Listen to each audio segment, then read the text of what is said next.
You sitting there scrolling, talking about all the ideas you got, but what are you actually doing? You keep saying you want to launch a business, build your brand, get organized, but every week it's the same story. Createnik is over here helping creatives like you stop talking and start doing. We don't care if you don't have it all figured out. That's what we here for. Strategy, got that. Structure, yup. Accountability, you better know it. So what are you waiting for? Another month to pass you by? Go to Shesotericmedia.com and stop playing. You already on your phone. Might as well build something real.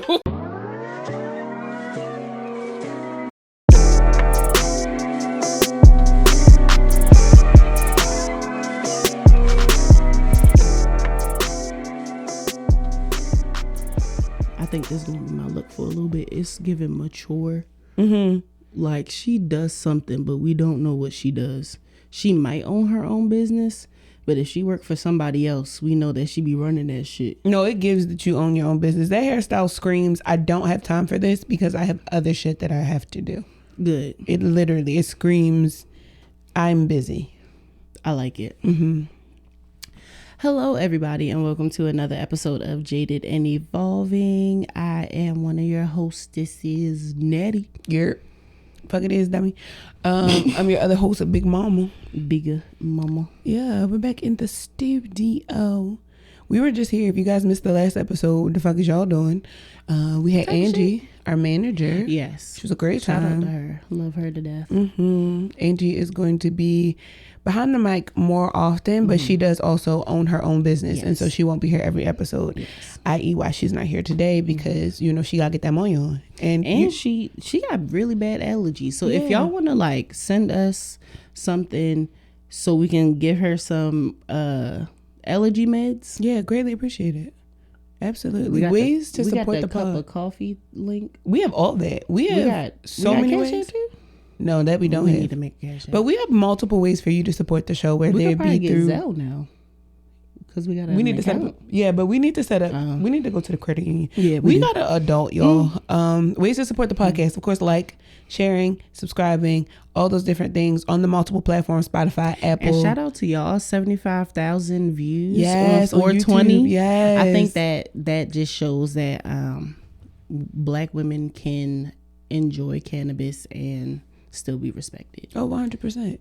If y'all don't and respect, do what the fuck they doing. if you don't respect Black women because they smoke weed, Are you what okay? else is new? What? Never mind. I was getting racist, but what else is new? I Y'all was don't about to respect say. Black women for breathing, so let alone if we inhaling the herb. But yeah, like, commenting, and subscribing on all the multiple platforms, but making sure that you're like, commenting, and subscribing Yes, specifically please. over there on the YouTube. Yes. Okay. Because it really makes a huge difference as far as listenership. We're noticing that more people actually watch the pod than they listen to it. And Yeah. that's cool too, because we know YouTube is gaining attention Yeah. and traction. So we'll take it how we can get it. Yeah. But if you are also not just a listener, but if you solely listen to the podcast, make sure that you follow us. If it's, is it subscribing on Apple Podcasts? I think it's following across the board. Make sure that you follow the podcast on whatever streaming service that you use.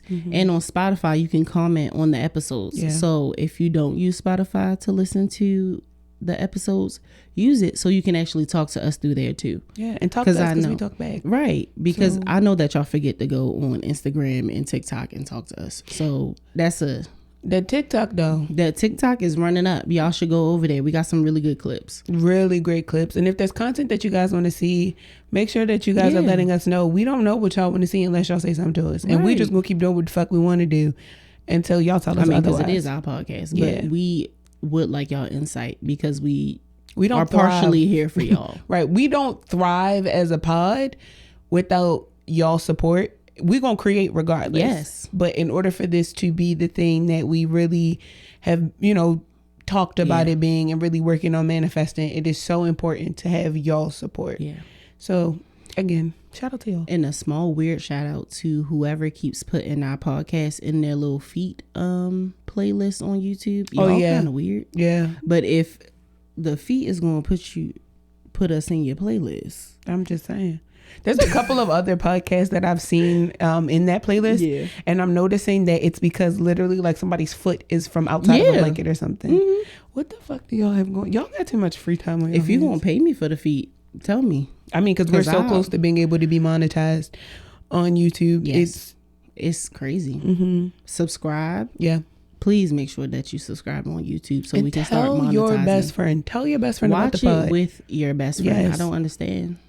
Have a party. Like, have a watch party. Literally. You want us to have a Jaded and Evolving watch party so y'all can come in? Do that. We'll premiere it on YouTube if you would like for us to live talk to y'all. Or we could just have an in-person live. I mean, watch party. Yeah. Or y'all could just come watch us live. Yeah. If we want to do that. That's what you tell us. Where you would like to see us. We keep saying this and then y'all don't say nothing. Like, are y'all afraid of us? Like, unfortunately, we are 2 Black women who actually listen, and that's our problem. And so right, so like when people don't talk to us when we want them to talk to us, it's kind of weird because I'm like, is it because we're telling them what to do? So like that's the issue. Like, but we want y'all to talk to us, but then you don't talk to us. But when we don't say talk to us, y'all be. If we're in an abusive relationship, just say that. Because I'm finna leave. Because I'm not going to take this. Me and my best friend will not sit here for this. I don't give a fuck how good of a man you are, Savannah. You ain't that good of a man because you ain't put no money in my pocket. Shout out to our subscribers on Patreon. Y'all really is showing love though. I won't even sit here and fucking complain this entire time. But no, real shit. A couple more church announcements and then we're going to crank this bitch up. Createnik, the interest meeting is coming up really soon. May 7th at 7 p.m. Make sure that you guys RSVP. Virtual. Yes, it is virtual. And I took the fact that we needed to approve the attendees off of the Posh. I don't know how the fuck that got set up the first time. I know that I had it set up originally to just be able to screen, but somehow I pressed the button and it somehow turned into that y'all couldn't get in at all without the actual acceptance. So when I went there the other day and there was like 6 people waiting, I was like, because I did have somebody and they were like, did I do it right? And I was just like, oh shit. Yeah, this morning when I literally checked it, there were 2 additional VIPs from the other, RSVPs from the other one, but they are VIP tickets because this is the interest meeting that puts you behind the scenes of everything we've been doing with Createnik, all the sponsors that we currently have, all the people that we're working with. You get to meet the directors from every team. Yes, it really is a good time. We drove past the venue yesterday, saw a bunch of cookouts happening. It's more than possible. Yes. But again, without y'all support, we can't make Createnik really what we want to create, make it. The second is that we have those 100 backpacks that we're working with. If you say like, hey, Createnik ain't really my thing. Maybe I'm not all that creative, but you are supportive. We are going to give, we're going to give 100 backpacks to 2 community schools where the children need it most. And prayerfully, if we can get some laptops for some high schoolers, some seniors for real. Refurbished. Seniors that are, even if they just go into like a, community college or something? Not just trade community. School? Yes. If you're going to a trade school, because you still need a laptop. Yeah. Like any way that we can support anybody in an educational standpoint, right? Like student wise, all that shit. We trying to give Lysol wipes. If y'all need supplies, we trying to be able to like really give back. Basically like the other big corporations where you have to write in and be like, I need supplies for this, and then they send you a gift card. No, we trying to be like, we put a bundle together and send it to you. So we just trying to make sure and your teacher homies. Literally. Because I got a lot of those. So I think that's literally all that we have right now. The digital access pass. And AFRAM. Oh, and the AFRAM After Dark, which recently just came about. AFRAM is on June 21st this year. Juvenile, Patti LaBelle, 21st and 22nd. Yeah, it's going to be a good weekend, but June 21st, the night of AFRAM, nobody likes to go home, and we all know that. So definitely make sure that you bring your ass to SMG Studios because we're doing AFRAM After Dark, a neo soul playlist. I think it's going to be some good vibes. Tickets. There's actually 35 tickets. Oh shit! But because we put 5 on reserve in case y'all feeling froggy.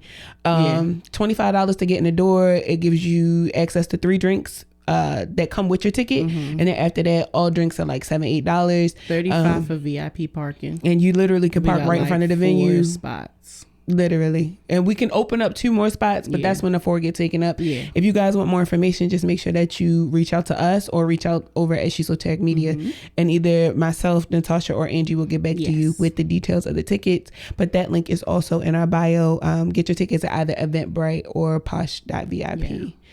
I think that's on Posh too.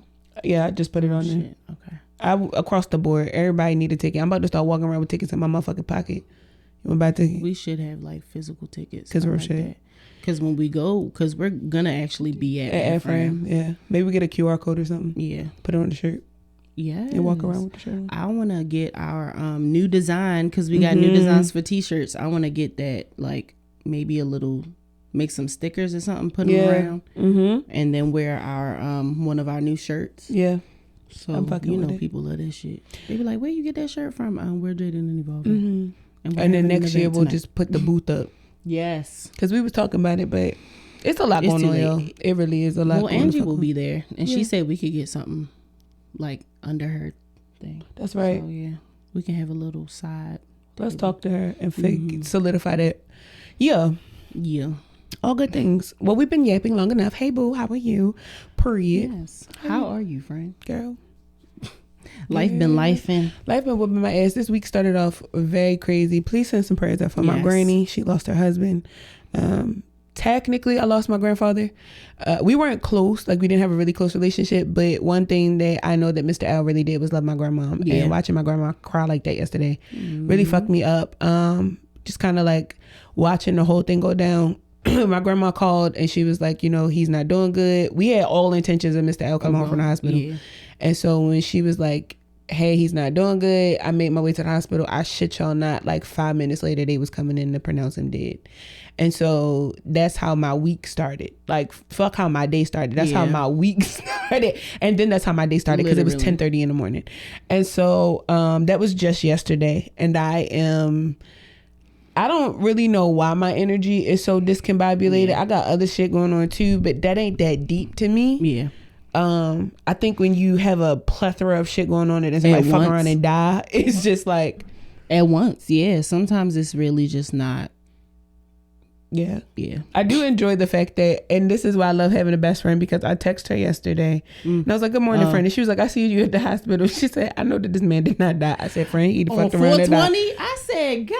And to know Mr. L, he would pass away on 420. Mr. L's favorite holiday is 420. He said, I can't smoke. I'm going to just leave. I'm just go ahead and leave. I'm going to just go ahead get out of here on Easter. I'm bow out so I can get this joint in. I need to go smoke with my man's upstairs. Yeah, so shout out to Mr. L. R.I.P. Mr. L. We definitely poured the spumante out for you yesterday. A little libation for the ancestor. Yeah, and I just we're gonna talk about it deeper, but just after the weekend we had, I've really been in my brain disassociating just a little bit, because I'm down not an anxious rabbit hole at all. I'm just down a rabbit hole about my future and what it like actually not looks like how I can make it look, but am I on the right track to for what you want, you know, for what it is that I want to do, or am I wasting time? Yeah.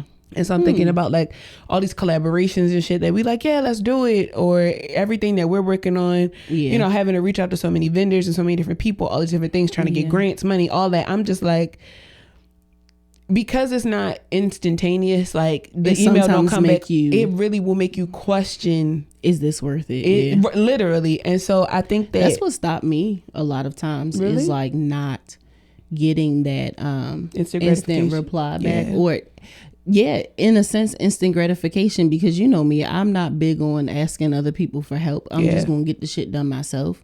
But even when I get the shit done myself, if it's not like I'm seeing results from it, it's like I don't really know if I'm going to keep doing this. I actually thought about that earlier when we were talking yesterday, and it's like, if I would have succeeded at the things that I did in the past, we were talking about that, I wouldn't be as appreciative of what I'm doing right now. Like, the failures were actually lessons to help me move forward with what I'm doing right now. Yeah. Like, I really do. And that's actually something that I need to sit with and be like, what was going on in the past, other than me not having no help? Like, what was I doing that didn't work? Or what was I doing back then that I actually need to pull back? Because I feel like when I was doing the clothing line, I was like on it. And now it's like, in a sense, kind of nervous to really be like on it as much as I was, because I did have like a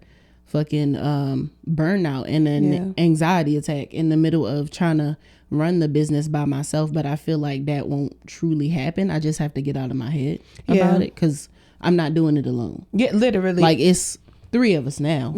I think that's really like the the ongoing thing that is not discouraging. Intimidating is probably the better word for it, because in the infancy of everything, in this day and age, it'll have you convinced that you're not doing enough, because all you see is people's successes. You don't see their, and it's just like build-ups. What I get, I guess tired of. What I'm tired of is contacting people as far as like advice is concerned, and everybody feels the need to withhold information. And I just have never been that type of person where if somebody comes to me and they say, hey, how did you do this? Like, specifically with like making, you feel me? With making flyers specifically. I had somebody reach out to me 2 days ago and was like, hey, who makes y'all flyers? And I was like, I make, 99% of this stuff. Even Angie was like, who makes them? Obituaries, all that shit. Like, one thing I'm gonna do is, because I'm so used to being a one-woman team all the fucking time, it's really hard for me to like automate something or delegate a task to somebody else. It just don't feel right. Because you're so used to having it, all having to do it all. And so I was telling them, I was like, I use Canva for this, blah, blah, blah. And they were asking me about how to create like an effect. And I just gave them a simple breakdown. Went ChatGPT and I was like, hey, this is what I'm trying to explain, but like, can you clean this up into steps? And so sent it to them, no problem. And she was like, no, I really appreciate this. She was like, because this lady was trying to charge me $250, $250 for something that you did in 5 minutes. Crazy. And don't get me wrong, I was literally just listening to Learn Line on the way here, and they were talking about how creativity cost. I understand that. However, $250 for something so simple is insane. That's egregious. That is egregious. I would only charge $250 if I'm doing everything. Literally, like, for somebody to ask me for a tip on how to create something, why not? Why the fuck not? It's not like she came in and was like, can you do it for me? She didn't even say, can you show me? She just said, hey, how do you do this? She didn't ask for like a tutorial. She didn't ask to hop on a call. She didn't ask for me to take any real time out of my day. It was 2 simple questions and literally a ChatGPT prompt that took me 30 fucking seconds, if that, to put in and to send back to her. I don't understand why anybody would have charged $250 for that. That just, to me, seems unfair. And I feel like that's why Shesoteric Media is going to be something that's totally different, because at the end of the day, we do have free information. A lot of it is free. We have a lot of information between the two of us, and when we don't know, we also have Angie. And then if we don't know that, like, we know how to get this information. Like, we are that hub.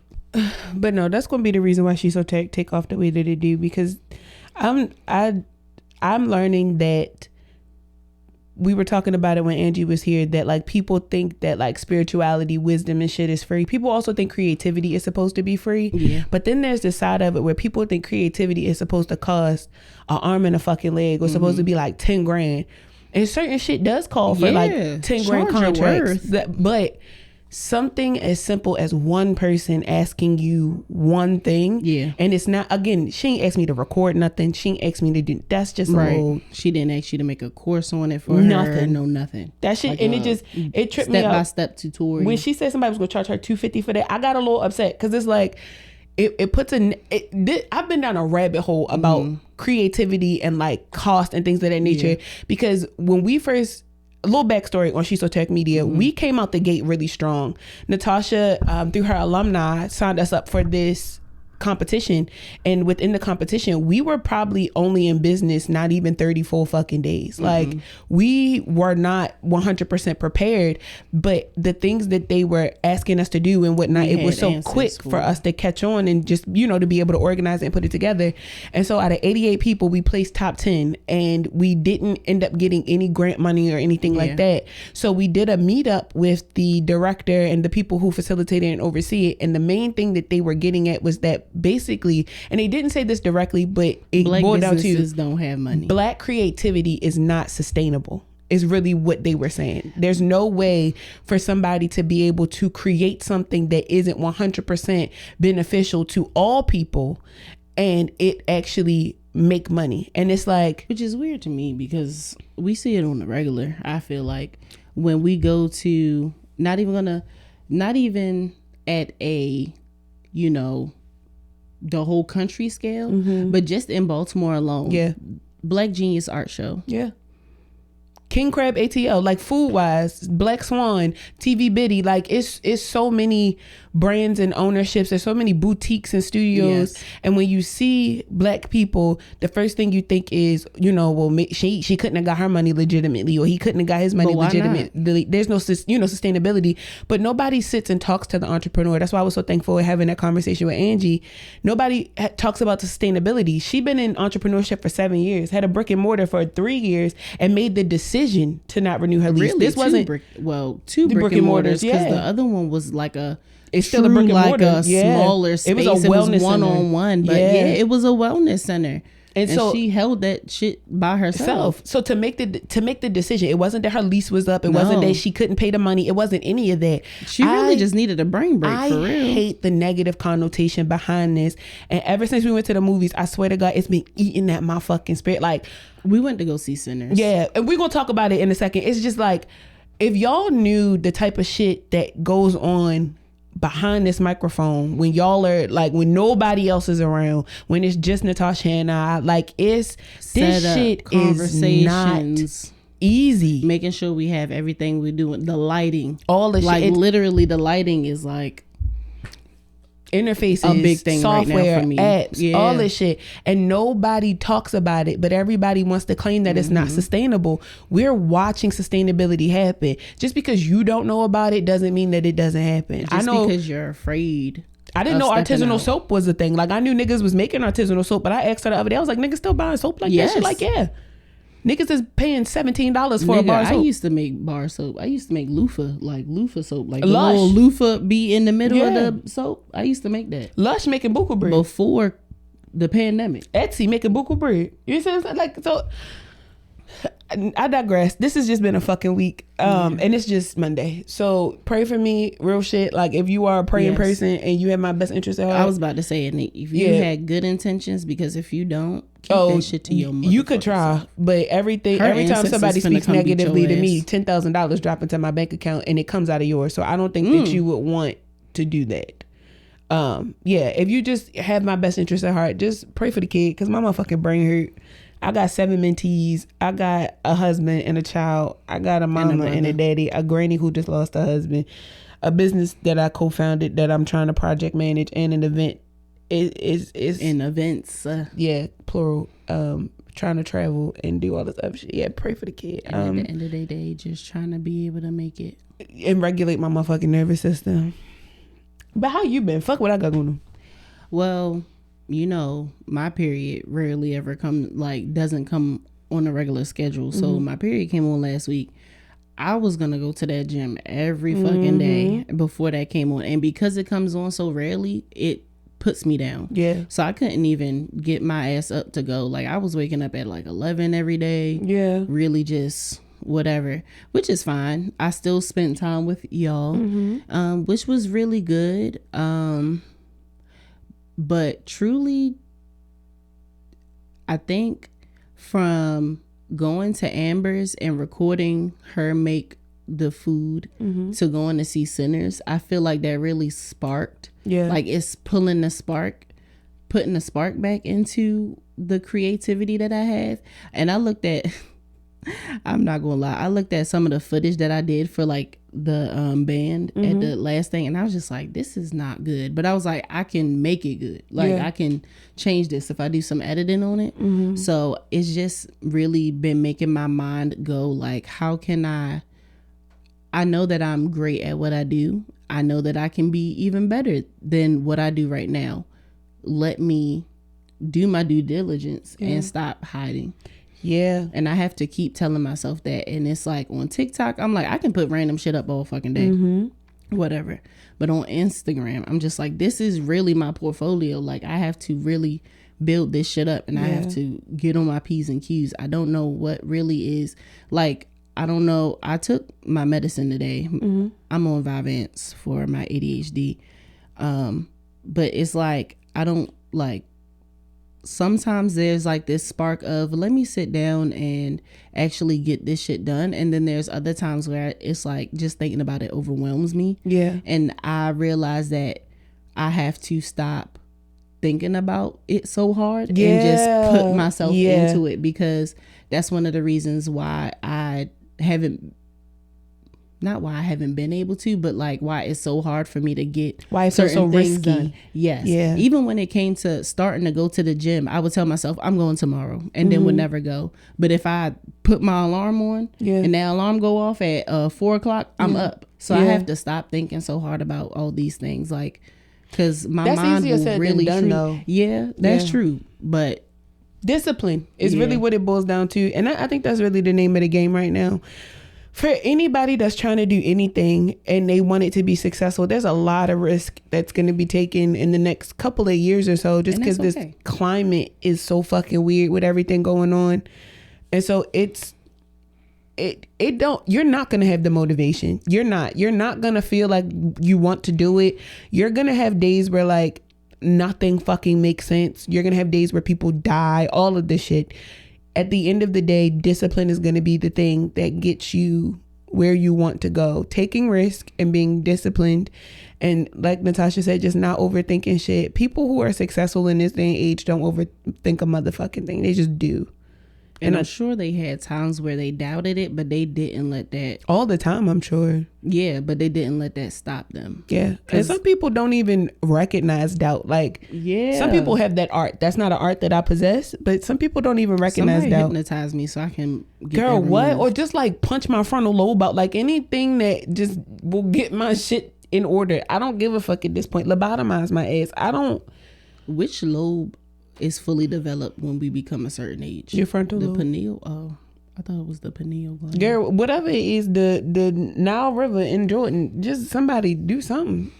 Whichever gland or part of my brain that makes me feel like I'm more mature also needs to get his shit together. Yes, whatever one the ADHD sitting be slowing down. Cause like, what the fuck is that shit? I'm gonna go down the rabbit hole about this ADHD shit too, because I know it's like trauma related and imbalanced chemicals and all this other shit. But I want to know what do it and how I can undo it. What be doing it and how you can undo it. I also thought about how many women with ADHD have PCOS. Like, is there a correlation with that? With like the hormonal imbalance? Yeah, probably. But they don't do enough research, and they trying to kill us off. But it's cool. Fuck y'all. I don't care. They said it's not worth spending the money to do. It's fine. It's not worth spending the money on America in general, and that's why the bitch is going to burn to the ground, because the ice caps got chlamydia. And so, what y'all going to do about it? Nothing. Not a damn thing. Exactly. Ugh. Okay. The other day, I checked on someone from my past, right? Like I was scrolling on their page. Oh, shit. So I was on Facebook, right? And so I was minding my motherfucking business. And then I saw somebody who, from like my early teen years, their mom had posted a picture of, I think it's her middle child, her son. And her son was well known on the internet for like pranks and shit. Like, I don't know if this nigga ever got arrested for it or what, but I just know that like the pranks that he used to pull, heinous. And so when she posted about him. I think he lives in like LA or something now, and like he got a bunch of good shit going on. And then I saw that she posted. Is that like the one that used to what the fuck was that phrase? And the niggas would just be running in the store stealing shit. Is that who you're talking about? Okay. I'll tell you, gang. No, I'll tell you who it is afterwards. Oh shit. Okay. But yeah, so picture him, and then she posted her youngest child, who is like 18, 19 now. And I remember when this boy was in diapers, like fresh out the womb. And then I got to thinking, my ADHD gets to thinking, and I was like, I wonder what her oldest child is doing. Who I had a very close relationship with. And so you went down that rabbit hole. And I'm like, one, married. Eat that up. We like married to a lawyer. Eat that the fuck up. Got 2 kids. Eat that the fuck up. And so I really was just like happy. Like I'm scrolling down his page and I'm like, hey yo, bro, niggas really counted you out at one point. And it's not because you stupid. Like this nigga always been smart. Not because you stupid. It was just you made some dumb decisions when you was a teenager, and shit really could have gone left. Like I remember the type of sacrifices his mom used to have to make just to like keep this nigga out of jail. Good. Like she really was doing the best that she could as a mom. Her husband ended up separating because I don't really think he was on, you feel me, like on decent shit for a while. He was, I think, kind of like mentally abusive, not even verbally, like was getting into her psyche at a point. And so watching everybody's life come full circle, it's crazy who you still follow on Facebook, but watching it, like their lives come full circle. And I don't know all the details, that ain't my business. I just know that they're all good. Yes. Like it was such a happy post when she was posting, like about the middle child, she posted about the young child, posting about her daughter. And I'm just like, that's what the fuck I'm talking about. Like, you know how people will see somebody from their past and like, I hope that bitch struggling. Like, I hope that bitch is doing terrible. I hope such and such and such and such. And it's like, granted, the way that we fell out was terrible. You see what I'm saying? But that doesn't make me hate him. Yeah. It don't make me like, I wish nothing good happens in your life. It's like, no, I'm so fucking glad that you didn't become a product in your environment, because niggas really was counting you the fuck out. Niggas was counting you and your homegirl out. Like, y'all niggas was on the news. You see what I'm saying? So it's like, for you to be able to overcome all of that, and for you to be able to come full circle, work where you work with who you work with, married who you married, like, nigga, yes. Fuck yes. And then it made me go down the rabbit hole of a couple other people, and they did not turn out well at all. And I'm just like, God damn, bitch. You got 65 fucking kids. You on every assistance the government can give you. You can't spell. Like, God damn. It's nothing wrong with being on government assistance. However, I ain't even gonna fucking hold you. When you can't spell, it kind of like brings it all together. You see what I'm saying? Like, you got 65 kids, probably like 64 different baby fathers. And it would be one thing if you was doing all that and then you went back to school and got like a certification or something. You got a trade, or you feel me, like you working hard. You don't even have a car. Like, you can't even put your babies in the car and drive them around. You got to get all of them together and put them on a bus. And it's just like, you didn't try hard enough in life in general. You just was busting that coochie open. We know the coochie good, clearly. It's got a couple niggas coming around. It's just the good coochie couldn't get you no car. Good coochie couldn't get you. So that's a good coochie couldn't teach you how to spell. I was on Facebook really in people business, and that's where I was finding the drama at. Like, people was eating other people baby father booties and shit. Like, it was a lot going on. But yeah, I'm glad that certain niggas is doing well. And for the niggas that's not doing well, just do better. Cause goddamn, bitch. She got hella, girl, I'm talking about hella fucking kids. You ever seen somebody that's got so many kids? You just like, get off of her. Why do you keep? Yeah. God damn. And I know, at least, because when I worked at child support, she was there for one of the kids. I know for a fact right now that she has at least 3 of those kids on child support by 3 different men. It just seemed like it's a lot going on in her life. Like, consolidate some of that. You see what I'm saying? Some people really are like products of their environment. Yeah. If that's all you've seen, sometimes people really just don't. That's why, not to compare myself, but I've seen failed marriages. Yeah. I'm going to take my time. Not saying that I never want to get married, because I have come to the realization that, like, I would like to be married one day. Yeah. But I'm not rushing it. No. I'm not rushing that shit. Like, before, I used to be like, you got 5 years. I feel like that's when I truly know you. At that 5-year mark, I've realized now. Like, it's just like, I kind of know you enough. People who get married after like a year of knowing each other. Need to. Yeah, because people who get married only knowing each other for like 1 or 2 years. No. Some of them do very well. Some of them do very well. And that's great. That's such a huge risk to me. It is a very huge risk. I've only known you for 24 months. Look. That's not enough time. Now, do people go through shit in a 2-year time? A lot can happen in 2 years. However, I don't feel like enough can happen in them 2 years.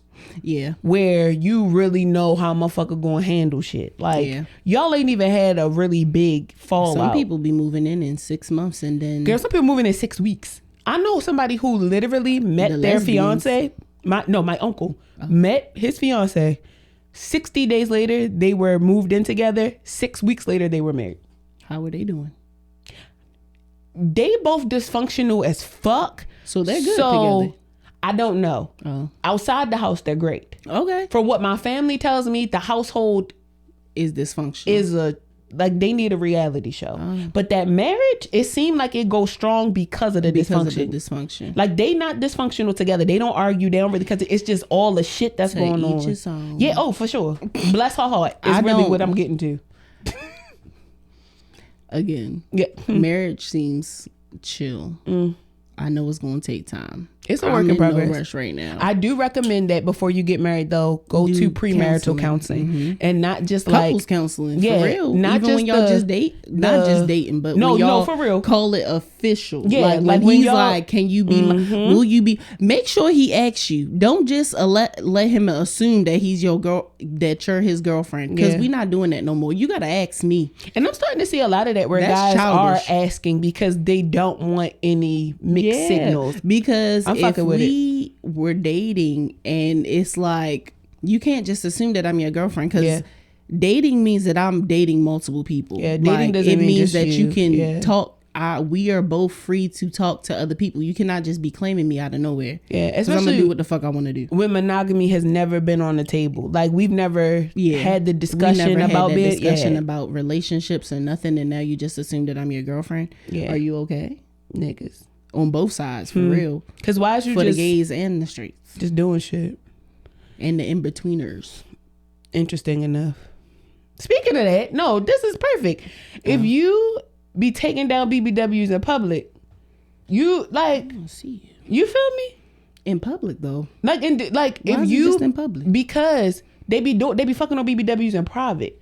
I saw a video like if you fucking with them for real. Like if you I saw a video where the girl said she's always hidden because she's big. Yeah. And when I say plus size, I mean conventional, right? Like you see a plus size woman, she can fit into like a standard jean or something that you find in the stores. Okay. This woman was not your conventional plus size woman. Okay. She was what people would consider a big girl, like a big bitch. No, like 32, 38. Like she was up there. Okay. Like, yeah.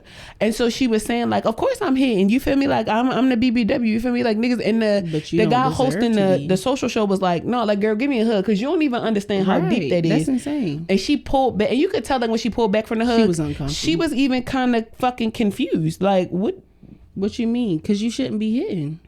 You deserve to be seen out in public just like anybody else. Literally. So it's like when y'all be dating big girls, and when y'all say y'all like big girls, y'all I want to see you out with the big girl. I don't want to see you at Olive Garden with the big girl where the lighting is dim. I want to see y'all out at fucking what's they call theme parks and shit. I want to see you at Disney. I want to see you at Six Flags. I want to see you. I want to see you at the courthouse getting married. Even if y'all not getting on no rides. Even if she waiting for you to get off the ride because you do the roller coasters and maybe she do the water park. We understand that bigger bodies don't have the ability to do what everybody else has the ability to do. However, if you could fuck that girl in private, or if you could fuck that man in private, I've never heard of a big man being hidden. That to me doesn't. I'm not putting it past a big nigga, but I know some girls that love a big nigga. Like they want to rub his belly in public and all kinds of shit. I want to see more people loving on a big bitch in public, like real shit. And I don't just want to see you take her out to dinner. I want to see you take her to go get some clothes. Shit. Go pay for her hair to get done. And I know it's happening. Done. I know it's happening. Like it exists. Walk around at home. Right. Seeing that clip really fucked me up because I'm like, at house shit together. I'm like, y'all still doing that shit? Y'all still hiring big bitches? Go to Marshall's together. When did we go to the museum? And what's up with that? Like, I don't like it. Who? Y'all be fetishizing. But y'all really fetishize plus size women. Yeah. Like y'all really don't be fucking with them like that. Y'all be like, I love a big woman because they won't be seen in public with her. Never seen you with one. Y'all don't. And I mean, maybe that's not my business, but at the same time, it is my business. Because my fellow big sisters, you keep talking about it out in public. I need to see you with one now. Or even on the internet. That's mainly where I was getting it from. Is y'all niggas be making TikToks. It's so many of those like fetishizing niggas where they the smaller niggas or like the big buff niggas and they like dating the BBW. Or my absolute favorite that I love but ain't never seen y'all niggas do it. When they got the weights and they be like, I be lifting big hoes and they be like 255 and then they do it easy 365. But I've never witnessed you with a big girl. Like your post are just you in the gym, and I know that there's like niche content, right? Yeah. But then I think about that there's TikTok stories, there's Instagram stories, there's Snapchat stories. That content is only 24 hours old. And so why can't you post a video of maybe you out with your girl, or maybe you hanging out with some big girls? Maybe a big girl finds you attractive and you take a picture with her. Right. You pay her a compliment. I would like to see that. It's okay. The next time I see something that's just like, I can pick up this, I'm be like, come pick my ass up. Come prove it. Where you at? Where you at? Let me climb on your back and you pick my big ass up. And I'm gonna drop all my fucking weight too. I want you to pick up every pound. Because I'm in the higher 200s. You gotta be something to do something. And you ain't doing much, motherfucker, if you can't pick all this up. So if you saying that you can pick up 335 and y'all do be looking like y'all struggling, stop doing that. And then y'all really do be weak in the legs. Come on now. That's because they don't be doing leg day.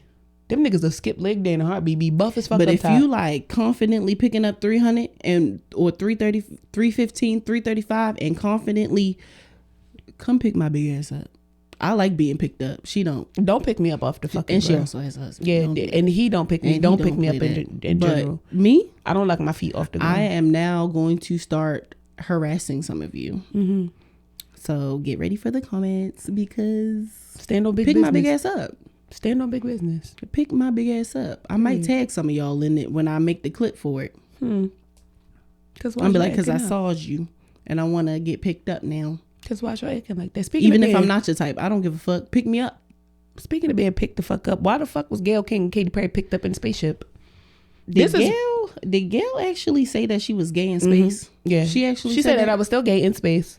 Still? Mm-hmm. So she admitted to like being a lesbian. Yes, because Monique said that Oprah said that when she be stressed, Gayle can come and calm her down and put her to sleep. And Monique said, what that sound like? And I said, that sound like it's some lesbian activities. And that's why Stedman is in that outhouse.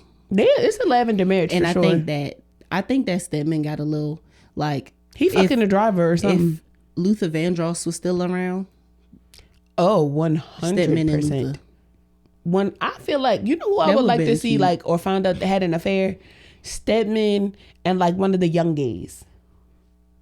Not too young. No, when I say young, I'm talking about, because Stedman is probably like 50, 60. I'm saying like 30. He's not 50 at all. So 60, 70? Yeah. I'm thinking like 40. I'm thinking 35 to 42. 5. Oh. You see what I'm saying? Like some one of these those 45-year-olds be looking good too, though. Just, one of the young gays. Yeah, like one of the younger gays. Yeah. I would love if a quick and scandal came out. And then he start like dressing a little younger. Yeah, too. I would love to see Stedman kind of like step in his prime, because he keeps letting Oprah have the limelight, and she's a bitch. And so I want more Stedman content. That's probably why he's like not in the limelight, because he's like, I'm not a bitch like that. And literally. I feel like if I start getting that limelight. Like, what if he's the reason why she's a bitch? Where he's just like, girl, you need that inner like empress. Like when they in the house, he be giving her like all the girls. You feel me? I mean, we did say that there's always somebody over top. You see what I'm saying? And so like, what if he's the one where it's like, you need to pop your shit, bitch. Like pop that shit. You always need somebody to. Yeah, but like, what if he's like the head bitch in charge? Like it's Stedman and then Oprah. Huh. You see what I'm saying? Because like when Stedman comes up, Stedman becomes the topic of conversation. When did they get married? Did they get married like in her prime or before? Like before she got her shit? She around the time. See, now I got to do research on their relationship, because where the fuck did he come from? Yeah, right around He's the just time. Been around since I've been alive. Right around the time she started, like when her talk show really started to like pop and things like that. They had already been together a couple years, and so I be forgetting that Oprah had a talk show. He was probably sometimes. like an executive or something. For sure. I know. I don't even remember how they met. Stedman, where's you from? You know what? We'll go down that rabbit hole at a different time. But yeah, what the fuck was y'all in space doing? Y'all paid $150,000 to be up there for 30 seconds. And I hate that, because somebody said on either Instagram or Twitter, like, y'all got $150,000 to do that, but y'all could be helping people. Like, literally, y'all stay in these commercials talking about something. If you give money to this. Yep. And there was no research or anything done. Do you not see the fucking economy? And you want me to give money, but you got $150,000 to be in this fucking spaceship? Are you fucking serious? And it cost a grip to build that. Did you hear why they did it though? They did it to was try all to women or something. They tried to encourage more women to become astronauts. Like it ain't already women astronauts. Like that's the thing that threw me. Katy Perry is not an astronaut. Gayle King is not an astronaut. None of them hoes that was in there even bothered. Like none of them worked for NASA or nothing. You just showed the women that already work for NASA. Oh, y'all let them go. Or why y'all didn't host a brunch or something and like honor the female astronauts? That would have went crazy. That would have went. That's why crazy. We had Hidden Figures. Like, are y'all fucking serious right y'all now? Ain't call them. Y'all ain't. All of them ain't passed away.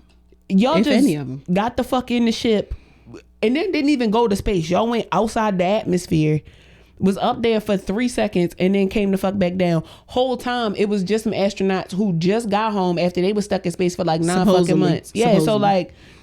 All I'm saying is, I know that we talk about needing billions, millions of dollars, but that's dumb. Yeah. And I swear, like, if either one of that's dumb as fuck. And if either one of us is ever just like, yeah, I think I want to go to space, I want both of us to agree to smack the fuck out of each other or something. Like, we won't have to fight. Yeah. Like, we not spending our money on that. No. Anything regarding space. Would I buy a jet? Would I buy a plane? Yeah. So I can get my niggas out the hood a little bit? Sure. Hell yeah. I will start my own fucking Southwest. I will buy a fucking plane company and do that shit. Like, why not? Put my niggas on the PJ and they PJs. We are gonna have Soul Plane 2.0 out this bitch if I get some money. But however, I'm not going to fucking space. It's nothing in space that I need to check out. It's nothing that far deep in the ocean that I need to look at either. A little snorkel, go crazy. What's 3 of your biggest purchases if you had $1 million?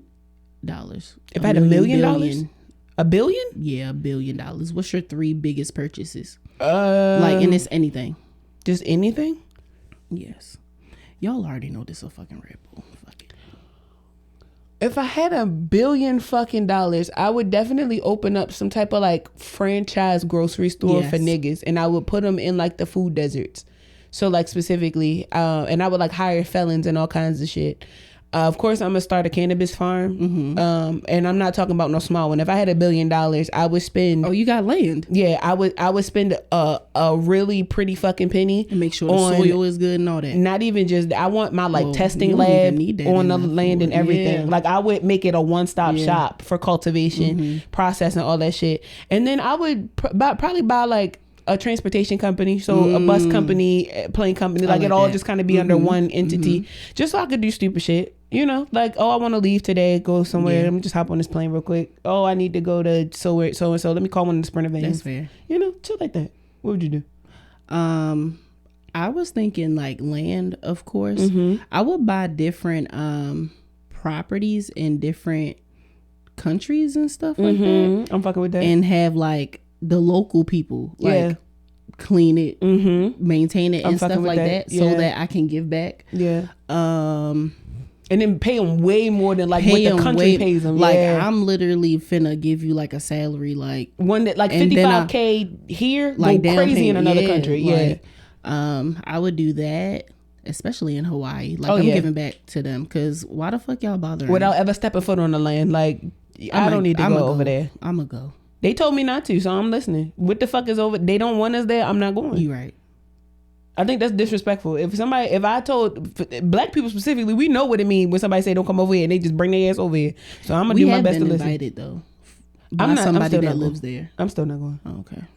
I just don't feel like that's fair. You feel me? If they when they first said don't come over here, I was like, why the fuck are y'all still going? Oh, because we paid for this. Okay, get a fucking refund. Literally. I don't understand, but I would like get a property over there and just like. Yeah, like y'all can. There's a huge homelessness issue over there too. So you would definitely be doing a huge community service. Eggs is higher over there. Yeah. Cost of living high as fuck. I would start a farm. Yeah. I'm getting with you on that supermarket. Supermarkets, hell yeah, for sure. Yeah. And then I would do a Tyler Perry and have a whole production. Yeah. I would buy land to do that. Yeah. You know what else I would do? Just on some like real stupid shit. I would open up a strip mall. And I would put a bunch of nigga shit on the strip mall, like beauty supply store. Don't they have one in Atlanta? Yeah, the Real BB Judy owns a strip mall that has a lot of black owned businesses in it.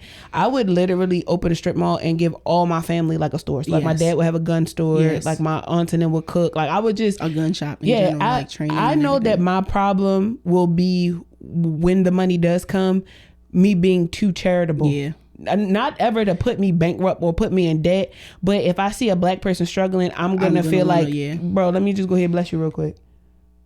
In order to combat that, I'm not saying that people have to prove their worth to me, because that's never gonna. Yes, but to an extent, I'm gonna be like, okay, you see that I have this money, and you had the audacity, but you had the courage to come over here. What can you do? What are you going to do with this? Where's the business plan? Like I would like make them. We too had to do all this. Like you know what it sounds like? What's your? We would open up a grant Yeah. And it would be a huge grant. Yes. And we would just be putting money into it all the fucking time. Other angel investors and whatnot. And y'all niggas come with a business plan, a good pitch deck, a good presentation like the competition we was in. Yes. Throw a couple $100,000 your way. That goes without saying though. Like if when we make the money, I want that shit sounds so good. 2 scholarships. Hell yeah. And like at least 2 grants. Yes. One for artists, one for entrepreneurs. And then the scholarships go to like... One to a trade school, one to a university? Yes. I want 2 of each of those. Yeah. No, 2 trade, 2 university. Or college. Or you could go to community college. I'm excited for the day that I have money because I'm going to do like shit a youth works where I of walk into a trade school and I'm like, I need for you to tell me the nigga that's got the most debt in here with the highest grade point average.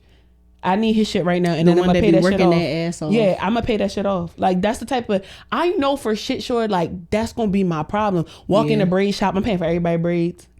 Hell yeah. Go in the grocery store, the 15 people behind me paying for all their groceries. Just stupid, like you know, like it's like stupid shit, but it's like stupidly impactful shit. That's how I feel. Because like I said the last episode, because any money that is going out is going to come back tenfold. And as long as I'm helping my people, my community, my like so many people leave the hood and then don't really come back to help. Yeah.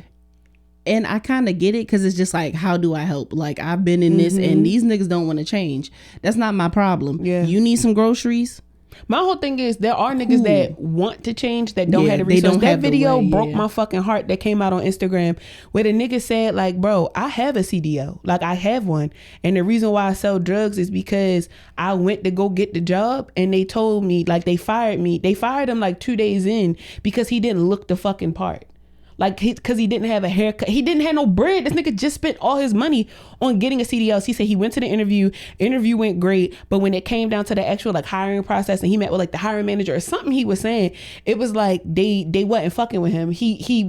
They told him that he looked aggressive. Like it was a huge... What does that have to do with you being in the truck? Exactly, my guy. Same thing with the pilots when they were saying like, I wouldn't trust a pilot with locks. It's like, nigga, do you know how hard it is for somebody who has a degree, who has all these different things, all these credentials to actually get a job? People with PhDs have to prove ourselves are working at McDonald's. We have to prove ourselves 70 times harder in anything that we do simply because of the color of our skin, and because they don't attribute our professionalism to anything that accolade wise, legacy wise. No, because I'm a nigga specifically, y'all don't fuck with me. And that's why when things are taking off, my people are front line. Like people are first pick. If there's any other pick, nigga, like I don't give a fuck. To be honest, because DEI is no longer a thing. I don't have to do that. Because to an extent, like that's one of my things when I'm thinking about getting another job. I'm just like, I have fucking 2-tone locks. I already got locks in my hair, but now they're 2 different fucking colors, and I got piercings on my fucking face, and it's just like that shouldn't amount. Like if anything, I look like I should work in fucking IT. Like I just look like I just do my shit. But some people would be like, oh, you don't look professional. First of all, if I'm at a help desk, who's fucking looking at me other than the people I work with? When I work, why are you intimidated by me because I actually get my fucking work done but don't look like you? Like that's really what the issue is. You know, coming in here that I'm gonna work 10 times harder than you. They don't though. They don't. They don't know that. I feel like it's a slight thought in their head. Like, no, I'm talking about the people that actually do the hiring, but they just want to hire their homeboys. No. I feel like they know that black women specifically are gonna come in there working their asses I got a off. homegirl who work in HR who is a black woman, and she will tell you that they will go through your whole profile and they will look and see that you're accredited. If they can find a photo of you online and they find out that you're black, in most cases they put you at the bottom of the pile. And this is somebody who works in hiring. And not no little hiring, even like government contract hiring. They have no fucking faith in black women. We were supposed to be the DEI hire, and it became a white woman thing. Like that was supposed to be our foot in the door, and it never works out for us. And that's why we have to start our own business, literally, so that we can hire each other. And I say this, and then we're gonna get off our soapbox and start getting into centers, because this is like a full circle moment. This is the main fucking reason why there is no such thing as like allyship. There is no such thing as having like white counterparts. Because if DEI was created to help us out, then why the fuck weren't we helped? We can be in collaboration with y'all to an extent, but there has to be a line, a space. There has to be boundaries, and you have to not even be willing to teeter the fucking line. You have to stay on your side, and they have to stay on their side. Because the minute that you try to teeter that line and become equal with the motherfuckers, they will do everything in their power because they're now uncomfortable. It has nothing to do with you. I promise you, it has nothing to do with you. But there is this negative connotation universally about black people in every fucking culture. We don't have any allies. We have none. Even did shit. No, we don't have any. Show up. Not white people, not Asian people, not Indian people, and I don't like BIPOC. I don't understand why black, indigenous, people of color, there's no equating to that. Everybody sticks with their own kind except for us. Like, we find the need to be of servitude because that's what the fuck we've been programmed to do since the dawn of time. And if we don't do it, if we don't comply, if we don't adhere to what the fuck y'all want, you get violent, you start coming for our jobs, you start coming for our kids, coming for our positions. There's no such thing as allyship. And there's nothing behind that. Like, it don't even hurt no more. And it's just the expectation. So when we bring it up, and it's just like, how can we not? I just don't understand how somebody gets upset about something that they've created. Like, this is y'all fault. Because they're just like, we didn't do that. Yes, you did though. It was y'all ancestors. You have their bloodline. Same reason why y'all are the same discomfort that y'all have based off of a rumor that spread about us is the same reason why we don't fuck with y'all. Because rumor has it that y'all don't fuck with us. Y'all was eating us, and that's not a rumor. That's not, like, y'all had our teeth in y'all mouth. And still to this day, some of y'all still do some really weird shit with us. Feeding the black babies to alligators and crocodiles. Like, so I be trying to figure out, like, there was this thing going around to stop them from being able to do whatever in the spiritual realm. We could bring this right into the movie. Mm-hmm. There, a spoiler alert, if you haven't gone to see Sinners, you might want to skip ahead. Natasha, can you put the time on the thing? You'll skip ahead, because this movie literally, I think, sealed the deal for a lot of people. I saw on TikTok that it was people walking out the theater, like white people that were walking out the theater because they were so uncomfortable. As you should be. Because there were so many moments of, like, damn, like, we really fucked up. We are the problem. And it doesn't sit right with a lot of white people because they feel like this is a title that's been unfairly given to them. Like, they're targeted for no reason. My only question is, how the fuck do you think we feel? It be when movies come out, like when 12 Years a Slave came out, y'all felt a certain type of way. When Django came out, felt a certain type of way. Sinners came out, y'all felt a certain type of way. However, in the interim between this, y'all don't feel no kind of way. If y'all not in the headlines about it, y'all don't feel no kind of way. If a cop ain't kill a black man this week, y'all don't feel no kind of way. If we don't bring it up, y'all don't feel no kind of way. If we don't bring it up in the meeting, y'all don't feel no kind of way. But yet and fucking still, we have to walk around with a target on our back because y'all feel a certain type of way, again, about a rumor that has been translated around. Like, even in the movie, there was a rumor that the Smokestack Twins was back in town. That bitch brought her ass back down to that motherfucker train talking about my mama just died. I just got back in town. You what? I heard that y'all had just got back in town. Them niggas had just got there that morning. Them niggas had literally freshly pulled up, hid the truck in the bushes that morning. How the fuck did word travel with no phones, with none of that? Bitch, you knew what she was doing. She knew that KKK guy. Yeah, she did. The head Klansman. So you knew they was coming back in town. She had to know something. And you knew what the fuck was going on. I heard that you was back in town, but... And was so gung-ho about being the whole reason why everything worked out for them in the end. There were so many things that come into play nowadays where we talk about, like, bartering and things of that nature. When people were coming to the juke joint and all they had was wooden nickels. The motherfuckers had work hard for them motherfucking dollars that niggas drew on. Smoke went to motherfucking Annie shop and was like, what the fuck? You can't spend this no way. Them babies had drew on the piece of paper some money. But they can use it there. And that's all that matters. That's all that. She said, I don't have to leave here. And she told him, she said, unlike you, I don't have to leave. I'm good. And the store was filled. The store had everything niggas need. The store had what he needed and some. Ain't had to go to the town where Tina and them was running the shop. Cause there was a bunch of people coming in and out of there. Mm-hmm. I love the bartering where he taught her how to negotiate the amount for doing him a favor. I love the fact that he shot that nigga in the knee. Cause like it ain't no way. The other one in the knee. Cause it ain't no way in hell you gonna be able to say that you robbed me and I had something to show for it. You almost got over. I felt that shit. Twins. There were so many moments in this movie where it was just like, I have to see it again. I have to see it like there's 5 more more. times. They were talking about how one, because I know that I have Native American in my blood for sure. Them Native Americans said it once and was not finna say it twice. They said, okay. I just like how when he peeped around Shorty and saw the clans, he was like, you know what, it ain't no help. It's not even worth it. Nope, it's no. And he told her, come on, we ain't see them no more. And I love that. He told her the first time, he said, I'm trying to help you. And she put a gun to his face. You know what, bitch? Even without seeing the clan's head, you got it. You got it. And that just goes to show me that when people show you that they don't want your help, stop trying to force it. Especially when they don't look like you. Because forever we have this idea of servitude that quite frankly I'm over. We see somebody struggling and we feel a need. I don't give a fuck if you can't get the carts unstuck. Figure it out. Nobody comes to say, I swear to you, and I don't give a fuck how jaded it sounds. Because we always got it. Nobody comes to the saving of a black woman. Black men off the table. Y'all don't get no motherfucking help until it come to us. But then we turn around and help y'all and y'all dip the fuck off. They be like, oh, okay. Thanks. Thanks. Not even so a thank you. Of course you did. Of course you helped. I help you unhook the carts at the supermarket. You go and get your shit. I go and get my shit. I come out. We park right next to each other. I got 3 cases of water in my cart. And you ain't no point do you even offer to put the shit in the back of my car. You put the shit in your car. You pull the fuck off. After I literally just helped you. And while most people feel like it shouldn't be a tit for tat thing, that's the problem with specifically. It's not tit for tat. Our community. It's reciprocity. Yes. Y'all want to call it tit for tat? It's called reciprocity. Like, let's learn a word today.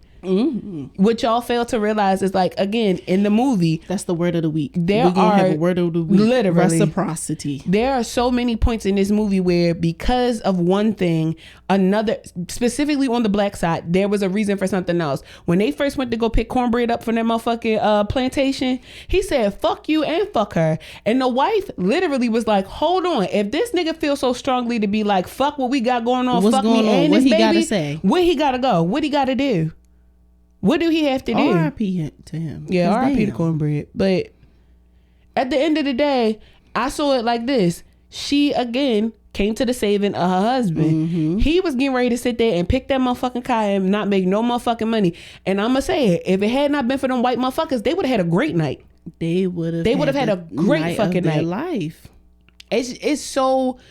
The pandering to white people has to stop. This reciprocity of always wanting to be the saving grace has to fucking stop. This driving Miss Daisy attitude that we have has to fucking stop, because nobody is in allyship with us. When that bitch said, come in here, motherfucker, the level of rage that was not her space that to pierced do that through my system, because that be the you main should have went out there thing, with your husband. That be the main fucking thing I be talking about. But again, even if she didn't go out there, right?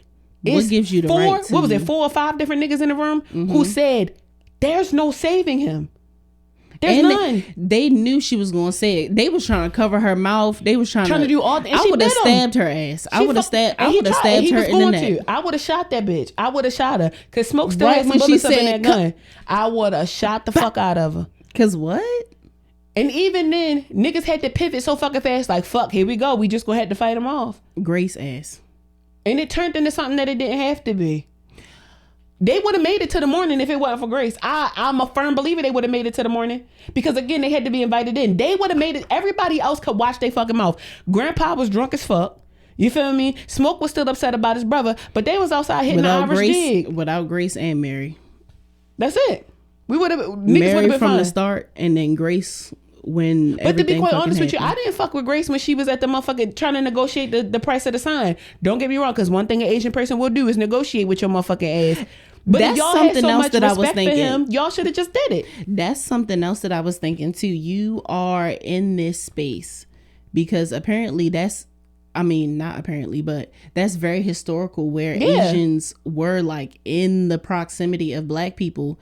And it's like, these are the only people that are coming to, these are the only people that's coming to buy your goods and all this other stuff. The white people not worried about you. Like, this is a black only town and they made space for you. But they still wanted to be in proximity to them white people. And it happens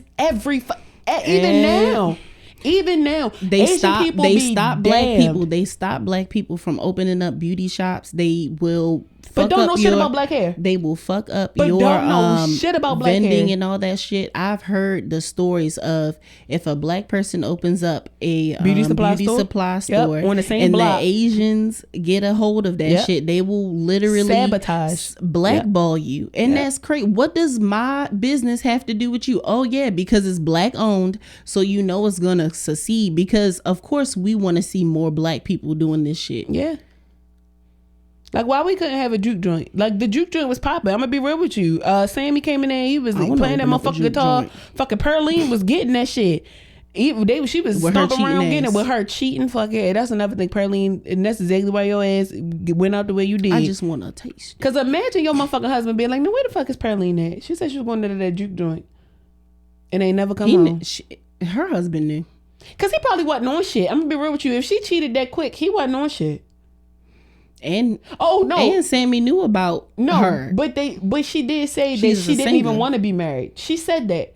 He said, "Are you happy?" Yeah, but she ain't say nothing. But there was a point when they were like talking in the he brought him up again, and she was like, "I didn't want none of that." Oh, so I guess it was an arranged. You know how they used to arrange marriages on plantations? I guess she was like to be quite honest with you, I don't even want to be married to that plantation nigga. Over for real. I only see him on the weekend. And to think about it, how the fuck all y'all get permission to go to the juke joint? Because all they was from plantations. Slaves. They were indentured servants at that point. So like, but don't you still gotta get permission a little bit? I think it was at that point where it was the end. It was after slavery was. No, it was 1938. Slavery was still very much a thing. Niggas still had plantations up until like 1950. Yes, but it was still like, I work for you, so I got my quota. They had to get quotas, so all of them got their quotas. It wasn't like I'm working for free. Sammy was picking cotton. His mama was over there washing the cotton. When they got they lived on the plantation. He was picking cotton. Yeah, they all. So that's my thing. Like, so yeah, it was at that. It was at that point where of course old slave owners was like, yeah, y'all can stay here, but you gotta work for your house and shit. Like you can, and you gotta pay me and shit like that. That type of shit. Like, I still to this day. That's why they had that next town over where it was predominantly black and they had their shit. But you know what happens? But you know what happens to predominantly black spaces? They blow them up. White people are just like, I ain't got no piano. I ain't got this. I ain't got that. Why though? I had a whole fucking back and forth with somebody on Twitter because they were just like, does Coogler and Peele have the capability to not have to talk about, like, not do movies like this? And I'm just like, but you don't ask white directors if they have the capability of doing other type of movies or having main black characters that are not stereotypical or just like their blackness is all there is to them in their movies. So I don't fucking understand why you are always over here questioning what we're doing, but you're not looking at y'all not looking in the mirror. You know why? Because you're scared, because you're gonna see a ghost. Oogly boogly, bitch. Y'all don't ever want to be accountable for what the fuck y'all are doing. And a lot of people would be like, oh, black people aren't accountable. We understand why we're in certain situations. There's so much accountability that we can do when we are in these situations. We are not in these circumstances because we want to be all the time. But I think that is the accountability, because if you ask a nigga from the hood to hold himself accountable, he gonna do it. Like, yeah, nigga, like, this my shit, and I make my money the way that I need to. I'm like, taking care of my family by any means possible. Niggas selling drugs really don't have too much shame on some real shit. They really don't. And my biggest question specifically in the entire situation is, did y'all go to Jewish writers and German writers when they wrote Boy in the Striped Pajamas? Schindler's List. When they did Schindler's List? Did you go? And Frank. Did y'all go talk? Did they have the right? The biop. Do they have the understanding of Jewish trauma in order to have those conversations, or is that of course not? They don't, because Crazy Rich Asians, do they have the ability? Did you question That's what I wanted to say. That's what I wanted to say in one of the tweets. I'm just like, there's a whole new Yeah, there's a whole new Asian movie. Did you ask them why they're talking about gay Asian relationships? Do you question the LGBTQIA community? Y'all don't question these people. But the minute that we want to talk about the situations that we're currently in, Sinners is literally a depiction of a current experience, like experiences that we're having, that we've been having for decades. Yes. And the reason why y'all are so tired of the story being told is because you feel like it's been told for so long. But how the fuck do you think we feel when the only solace we have is going to a movie theater, watching our pain be depicted in a creative sense, where we actually for a moment feel a sense of freedom? When we in these movie theaters and these black movies are coming out, for the first time in a long time, I don't have to sit there with my head on a swivel because Bobby is in there with a backpack and a vendetta. Like, I don't feel that way. It was 4 white people in this row that we were sitting in, and every now and then I had to turn my head to the side just to make sure that they were still having a good time, because that's why I was leaning so close to you, because one was sitting next to me and I was just like, we even then we can't have spaces, and people will say like it's not right to segregate. Yes, it is. At what fuck, we don't get nothing for segregation, ourselves, yo. But you fail to realize that segregation was the thing because y'all didn't want something that y'all wanted. Y'all don't want us in y'all spaces. So then when we agree and we're thriving and we're okay with it, now it's an issue. No, because y'all did it. Y'all the ones that started it. I don't understand. I really don't understand. And y'all wonder why we be so fucking tired. Y'all wonder why we get on fucking camera and have these conversations, and y'all wonder why creatives, specifically black creatives, are tired. Why we feel the way that we feel. Like, I'm pretty sure Ryan Coogler went through super duper challenges when it came to this movie, because go research the deal that Ryan Coogler has with Warner Brothers. Like, go research that deal. This is a deal that has not happened for a black person. I don't really think ever. Tarantino, apparently, Quentin Tarantino, and there's like 2 other directors that have the actual rights to their movies after a certain amount of time. But how many people are getting paid this week? You see what I'm saying? Like, Ryan Coogler is able to gross profit from this weekend's debut. Not a lot of movies get to do that. They have to recoup their money million after, and that's as of right now on a 90 million or 100. It was $91.6 million. They said it was more than that. But he's gonna make that bread back. Like, that's the thing. If Ryan Coogler don't make his money back, that means that I didn't go to the movies, because I'm firsthand funding this shit. Like, I know for sure. Is there something I can pay into? Do he got like a something, like we could put some money on something? Like, y'all don't understand. Stay, of course, for the credits and like see what's going on. You know how they say like stay for the Easter eggs, but like, can y'all read them credits? Like, I really need y'all to read them. There were incarcerated people working on this project. He had a mental health advocate, like an actual therapist on set for people. There were so many people that were in charge of like stagehands and people who were making sure that this equipment was taken care of correctly. And everybody was able to get their flowers. Ryan Coogler put so many people on. The guy who plays Preacher Boy in this movie used to tour with her.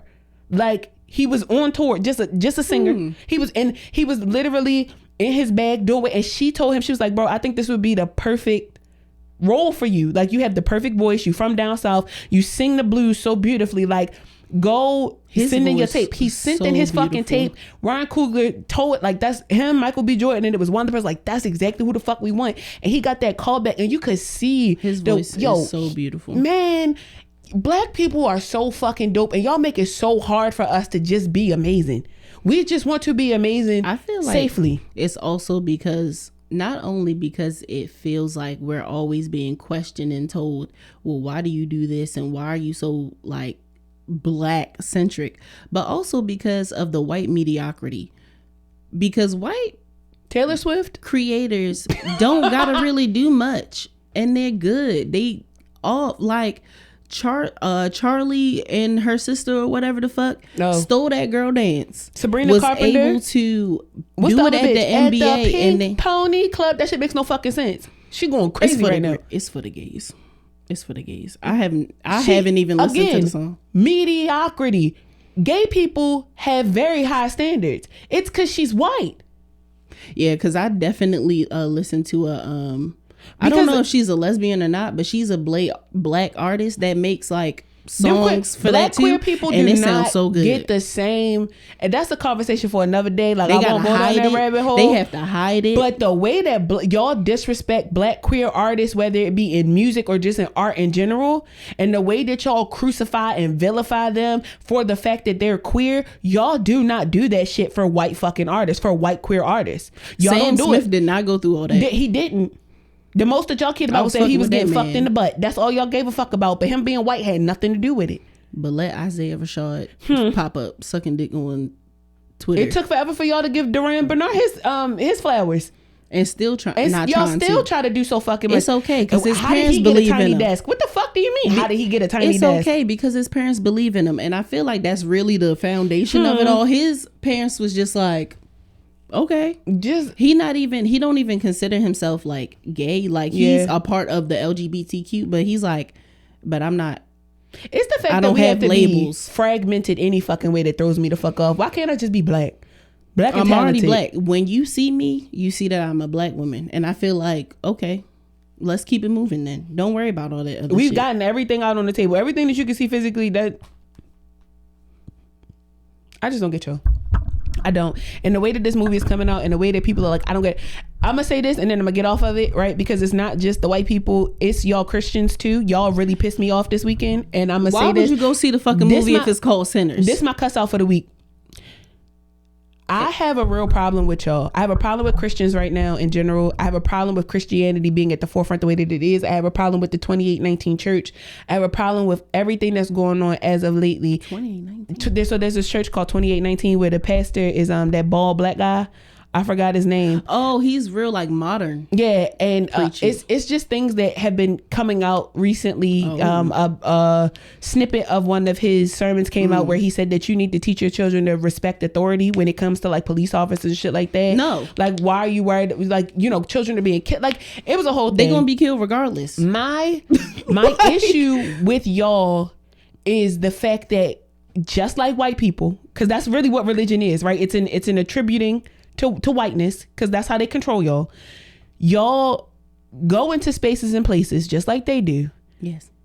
Where it's written in big bold letters that y'all shouldn't be the fuck over here. To her point, the movie's called Sinners. What the fuck did you think it was going to be about? And I really feel like the only reason why y'all was uncomfortable is because a lot of y'all are fighting the same demon. You want to be a musician. You want to be a dancer. You want to be creative. You want to do all these things. You just want to live your life peacefully. But and you because feel like you can't because somebody has called it secular or it's demonic or it's a thing. Y'all are so fucking brainwashed. So quick to put the word demonic on every fucking thing. And even if you don't put demonic on it, putting secular on so many different things right now is crazy too. When y'all have Christian trap music, it's a y'all have Christian R&B. Secular is their what's the word? It's explicit.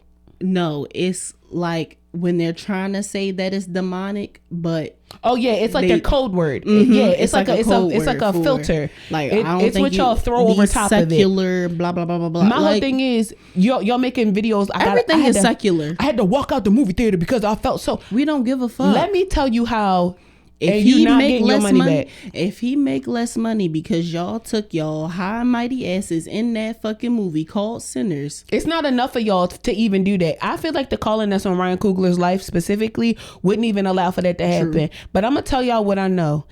If y'all would just mind y'all fucking business and y'all stay in the church house, and everything, then we won't have these problems. Go to church, go home.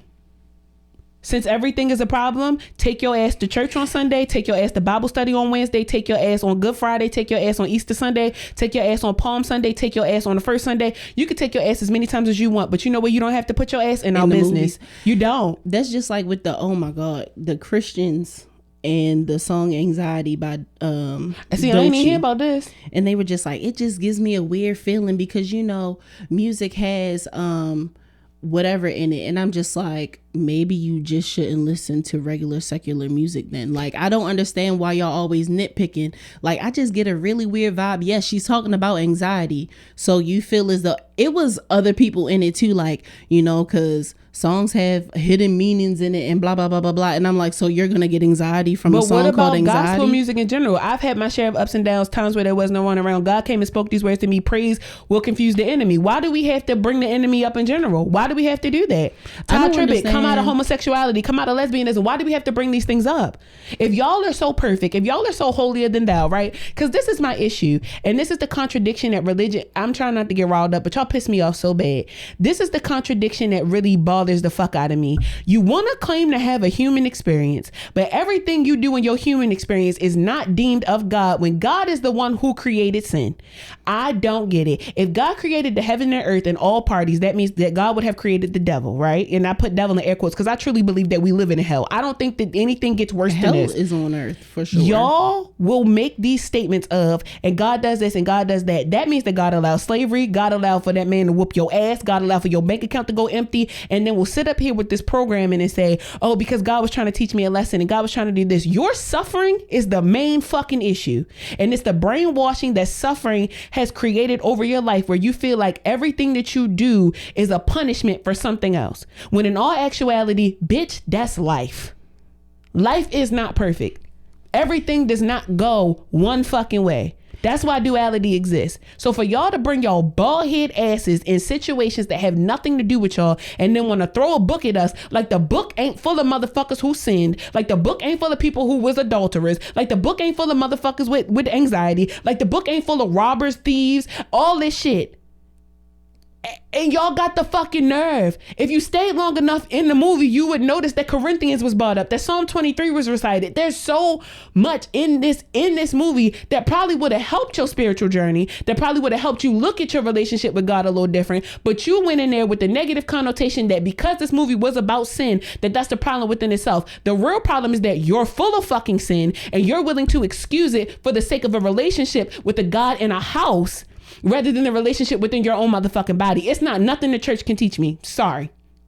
I don't go to church for nothing but a message. It ain't really no like teaching in there. If anything, I'm learning the story from the Bible. I'm learning what else is happening in that situation. But when it comes to forgiveness, when it comes to learning, when it comes to growth, when it comes to any of these, you got me fucked up if you think I'm gonna go into the motherfucking church house and let a motherfucker who sinned Monday to Saturday just like me have to tell me something on Sunday. Please be so fucking for real. Because at the end of the day, y'all are trying to use Jesus as y'all example when y'all need to use everybody else that was in there. And then y'all keep bringing up God. Jesus was surrounded by a whole bunch of imperfect people just trying to get through. Niggas was clapping niggas for him and everything. And you want to be focused on the one perfect being who wasn't perfect.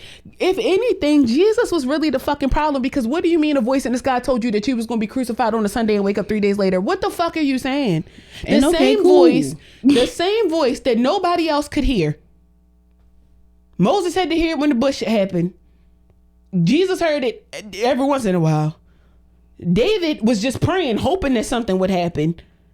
Like, what? And then y'all got y'all be taking bus trips to the movie theaters. Y'all piss me off so bad. So fucking bad. And every time I see somebody denounce religion, I'm just like, yeah, girl, do that. Walk away from that. Because that's really, that's where the real problem is. I'm gonna tell y'all, like, the real issue is not spirituality. The problem is religion. And the sooner we separate ourselves from the idea of Christianity, the better this country will be. But that's, again, another conversation for another day. Y'all are really some of the saddest fucking people out here. I just feel like if y'all are so gung-ho on using the Bible, find some other examples. Like, find all the other examples, like Ruth or somebody. Like, she was out here doing her shit. And even then, she popped that puss. But y'all don't talk about that part. Y'all just talk about how God came through and saved everybody. The same God who knocked up an underage woman and made another nigga take care of his baby. Are we talking about the same God here? Are we talking about the same God? And then y'all be like, well, that's not what the Bible says. No, that's exactly what the Bible says. It said it right there. That's exactly what the Bible says. It doesn't say the word immaculate conception. It said that she got... And then why she had to give birth in a manger? Like, again, if God is all knowing and God has all, I got so many questions. I would have put my bitch up on a fucking, she would have had everything. Why my bitch got to go through all this to have my baby? Only to have my baby. And then I'm going to smoke him 33 years later? After he goes through... And y'all lost the baby. After he goes through the child. All of this shit. After he has to deal with the woman with the issue of blood. After he got to deal with the motherfucker who blind. After he got to deal with David and this motherfucking giant. Solomon after he got his motherfucking hair cut off. After all this shit happened. After Cain killed Abel. Like, it's just so was even on the earth. Much, and then had the nerve to kill him, and motherfucker still decided to sin. And in all honesty, Jesus was really like, "You sure about this?" He so questioned even. him. So what the fuck is you asking me why I'm questioning God for? I'm gonna question God every time I gotta make a motherfucking decision because I'm not sure. And it says that you should.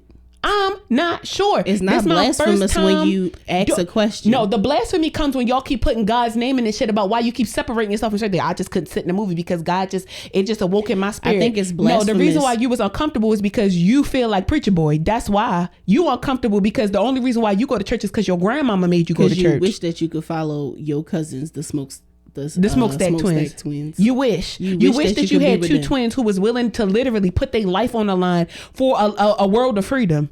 You wish that you had somebody telling you that there is a word. That motherfucker said in the movie, he said, before the sun went down, I had the best day of my life. And for a few hours, I truly felt free.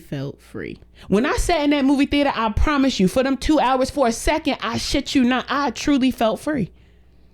And that might sound crazy to some people, but when you are a creative and you are watching somebody black do something that they said that they were going to do, how can you not be inspired by that? Christian or not. That kind of made me appreciate every moment. Every fucking moment of my life. Creativity. Like, just what you saying that, I'm just like, I do truly feel free when I'm able to come into this space. I do truly feel free when I'm able to hang out with my friends and smoke and do whatever the fuck I need to do. Even and go out and by religion standard, is it temptation? Yes, but I would rather be tempted with this life than to be tempted with this life and then decide to do what somebody else tells me to do based on conditioning. What joys come from the church? Church don't pay my bills. Church don't help me raise my kids. Church don't help my marriage. Church don't do none of that. They don't even help you bury your... Church don't even let you bury your people for free. Church don't even teach you to be creative. You gotta literally come in there and prove yourself worthy enough to get behind that piano. But if you don't look the part, you might not get the part. Insane. But the purpose be on him. The purpose be on the gay man to lead the choir, but because he gay, y'all don't fuck with him. That's my problem with y'all. Or you tell him don't do that gay shit up in here. Nigga, we know he's gay. Oh, baby, you can't wear that pink pastel suit. You can't wear that on Sunday unless it's Easter Sunday. We know you got to come in here with a black or blue one. Y'all full of shit. Y'all really are. Y'all full of shit. Don't take your ass to the motherfucking movie theaters to see a motherfucking thing. Because to be quite honest, we don't want your motherfucking money. Take it somewhere else. Go find a bitch who braid hair with the Bible playing in the background. Go do that. I don't want to see you at another happy hour since you so fucking gung-ho about what really feel like sin. It wasn't sin when you was going to pop that puss for that nigga you met at Bible study on Tuesday. That didn't feel like sin. That didn't feel like temptation. You was good with that. But sitting in the motherfucking movie theater for 2 hours made you uncomfortable. Bitch, please. Be so fucking for real. How about that? That's the cuss out of the week. Eat this ass. How about that? All you Christians that decided to go see Sinners, something called Sinners, and then walk out in the middle of the fucking movie theater. I hope that you felt embarrassed if you tried to go get a refund and they said, fuck no, you literally sat through half of the fucking movie. It was something about my spirit. Well, and I'm finna go see the whole thing again for your ass. It's okay. With snacks. I'm gonna go see it 3 more times. This man is gonna make $100 off me. No, and real I don't shit. give a I fuck. really feel like every Sunday going forward, I have to go see I'm gonna go see that movie. That's my church. Real the movie shit. theater and Sinners is my church for the next month. Until I get all of it out, and I'm gonna keep going until I feel like I don't want to see it no more. I truly feel like if the funds are in my bank account and the transportation will be in my bank account, the transportation and is available. Transportation will be available so that I can. And I'm gonna keep posting about it, and I'm gonna keep talking about it, and I'm gonna keep promoting Ron Coogler. We are never gonna and let Michael this B. die. Jordan, even though he be fucking them white women. Michael B. okay. Jordan, and you know what? Hold on, one more time. I just got to put this out there.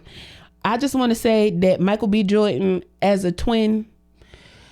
Yeah. Cause see, yup. Choo choo. Choo choo. Eat that up. Both of them. Eat that up. Eat that up. I know for sure that I would have been a Jezebel back in the day if the men's looked like that. Yeah, that civil rights dick probably went crazy. That shit probably went crazy. That smokestack twin dick. Did the hippie era happen right after like? No, that was the 60s.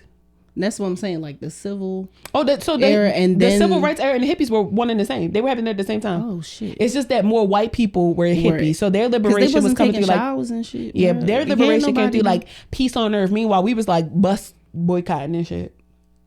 It was still peaceful. Yeah, we was trying to be peaceful. It wasn't peaceful to the right people because people are just like, why the fuck are you doing this? Because you wonder keep making about me that. sit in the back of the fucking bus and I'm trying to get off this shit. Now black people sit in the back of the bus all the fucking time. But it's like because I want to. Yeah. You can't just tell me to sit back there and it's all these seats. You see it's packed back here and you got these 3 rows in between the both of us and I can't kiss my ass. Literally. Take this motherfucking bus. And then y'all wasn't even really trying to give black people bus driver jobs. They still don't to this day. I mean, even though we be whipping them, the MTA full of niggas. The MTA is full of the niggas. Full of niggas that don't know how to fucking drive. I swear, if one of y'all, I'm waiting for the day. I feel like my car just going, but them niggas really can't drive. And I swear, like, they can't drive a car either. Can't drive a car, can't drive a bus, can't drive the little MTA meet. They can't do none of that. The little mobility shits, y'all definitely can't drive that, and that's smaller. Like they also can't go over a certain speed limit. I learned that the other day. I'm not even worried about that. I'm talking about like the fact that majority of people from Baltimore, Maryland, DC, Virginia don't know how to use blinkers, and I'm just I don't even think y'all know that they come with the car. Even in the MTA vehicle, like it's not your vehicle, you should be using your blinker, but no, you want to whip in front of my small ass car. If you hit my shit. I mean, it is what it is. I'm going to sue the shit out you. I'm going to sue the shit out you. I hope you lose your job. I'm going to get me a check. And if you try to play with me, I'm going to fight you. Because period. With my fucked up whatever. Because I know I'm going to be fucked up because it's a fucking bus. Because literally. Anyway, I'm fucking with it. Do you have anything else to talk about? Sinners was really good though. And I'm going to go keep fucking seeing it. Yeah. And I highly recommend that you go see it. If you are creative, if you are an aspiring filmmaker, actor, in media vocalist, in general, media, or anything like that, or if you're second guessing your passion, because it's a story for that too. It is a. If you second guessing, why am I doing this? What is this for? People are telling me that this is not right because there's been a calling on like the legacy of my family. The legacy of your family might not have shit to do with you. It really might not. Just because your granddaddy did it and your daddy did it don't mean that you got to do it. If you have this twinge in your heart every time you go to do something totally different from what everybody else around you is doing or what everybody else says that you should do, keep doing that shit. Because for shit sure, I am dealing with that right now too. I went to school for tech.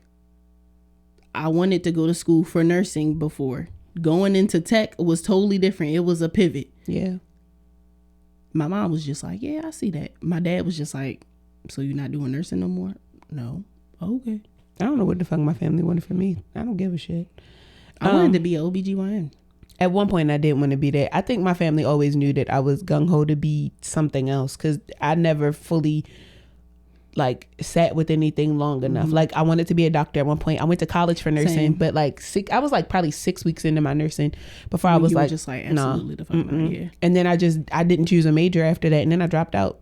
And now when I finally did graduate from college, like 2 years ago now, it was for business and cannabis. And you couldn't tell me as a kid that I would have ever done anything drug related, anything regarding marijuana. I signed the DARE contract. Not only did I sign a DARE contract, I remember when like I used to smell weed and I would really turn my face up to that shit. Like, let me tell you how in high school when niggas would have black and mouths like outside my sister's apartment and shit, I'd be like, dirty ass like nigga. Like now I'm just like, I'm like, give me some more, I'ma tell. Give me some. Give me some of that shit. This was a random thought that I was having the other day, and then we can get into the recommendations. Okay. King Von is somebody's ancestor. That shit threw me for a loop when I really thought about it. YN's ancestor. He's really like he's all the because he has children. Ancestors. Oh, if his children wanted to make like an ofrenda or if they wanted to make an altar, they would put King Von. Imagine somebody fuck over King Von baby and King Von baby is a hoodoo priestess. I want somebody to do that. Make sure that them babies are protected. Make sure them babies are into spirituality right the fuck now. Make sure that they know King Von, they can venerate their daddy. If somebody calls on the spirit of King Von, I really pray for that motherfucker. That's just like, I feel like that's as bad as calling on Papa Legba for real. Or like Nat Turner. Imagine you Nat Turner's like great nephew. And the motherfucker do you dirty? Yes, you can do that. Nigga, what? And yes, you can call on his spirit. You even really though could. they tried to eat his body. His spirit and body are two separate things. You really can call I on want to call Nat on Turner. his ass sometimes. I feel like I got a little bit of him in me for real. When I be turning the fuck up, I be like, you could really call on your ancestor, like your granddaddy. I know. You really could call on your granddaddy. From time to time. No, you need to do it more often. I do need to do it more often. I feel like he would turn the fuck up over me. And what I'm talking about, that shit might flip over. Like like real shit. With that gold tooth in his picture, yeah. Oh my he God. Would definitely. Not to get back on the movie, but like that motherfucker, them. I want fronts so bad. Yeah. I already got my my shoulder tattoo scheduled. I gotta get that next. I can see fronts coming back because of this movie. Like fronts have always been they like were a thing. slowly coming back. But I feel like now with like the way that fronts are getting real creative and shit, and I do see a lot more people, like especially like the Comic-Con group. Yes. I can see them getting fangs. Yeah, I could really see a lot of like the black creatives who really get in a bag about this movie. I can see a lot of y'all walking around with the gold fangs. I really can see y'all really fucking that shit up. The this little summer. And if y'all get the white gold ones, let that shit go crazy. Put a little stone in it. I'm fucking with it. TikTok thing, the TikTok trend. I got 21 bullets inside of this clip and I'm ready to everybody was fine. Yeah. I don't care how like unattractive I was to you before. Yeah. Once you showed them teeth, I said, yep. I was like, pop, period. Now I gotta get some. Yeah. The trend gonna be over with for real. But it don't even fucking matter. Cause you ain't doing it for a trend. No. Like that's really like your shit for real. I want open face. Yeah, like an expression.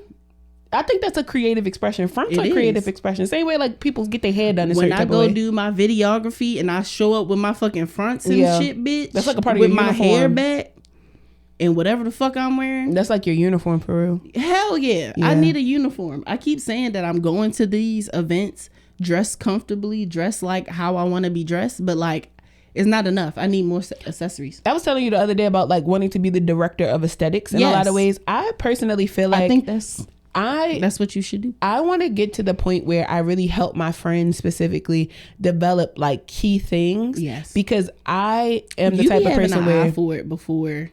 Oh yeah. Even when I was in college, they talk about like leaving a reputation. Yes. And so like in business in general, like your business should have a certain reputation, like something that is not just like what you're well known for, but it's repetitive in everything that you do. And so I think about like with the real BB Judy, I use her a lot of the time as a really great example because the thing that is consistent about her is like there's always rainbow colors. Yes. Like you know that when you see rainbow colors and you see that big old butt, like that's the real BB that Judy, pink metallic, you know, kaleidoscope. Yeah. That's what you see. And so I really want to get my friends into the habit of having something that's signature for them. So like specifically for everybody, like a signature uniform when it comes to Shesoteric, like it's a uniform, but we got that shit on. Yes. You see what I'm saying? Because I want when we walk into a room, there's no differentiation between us. You know that we together. Yeah.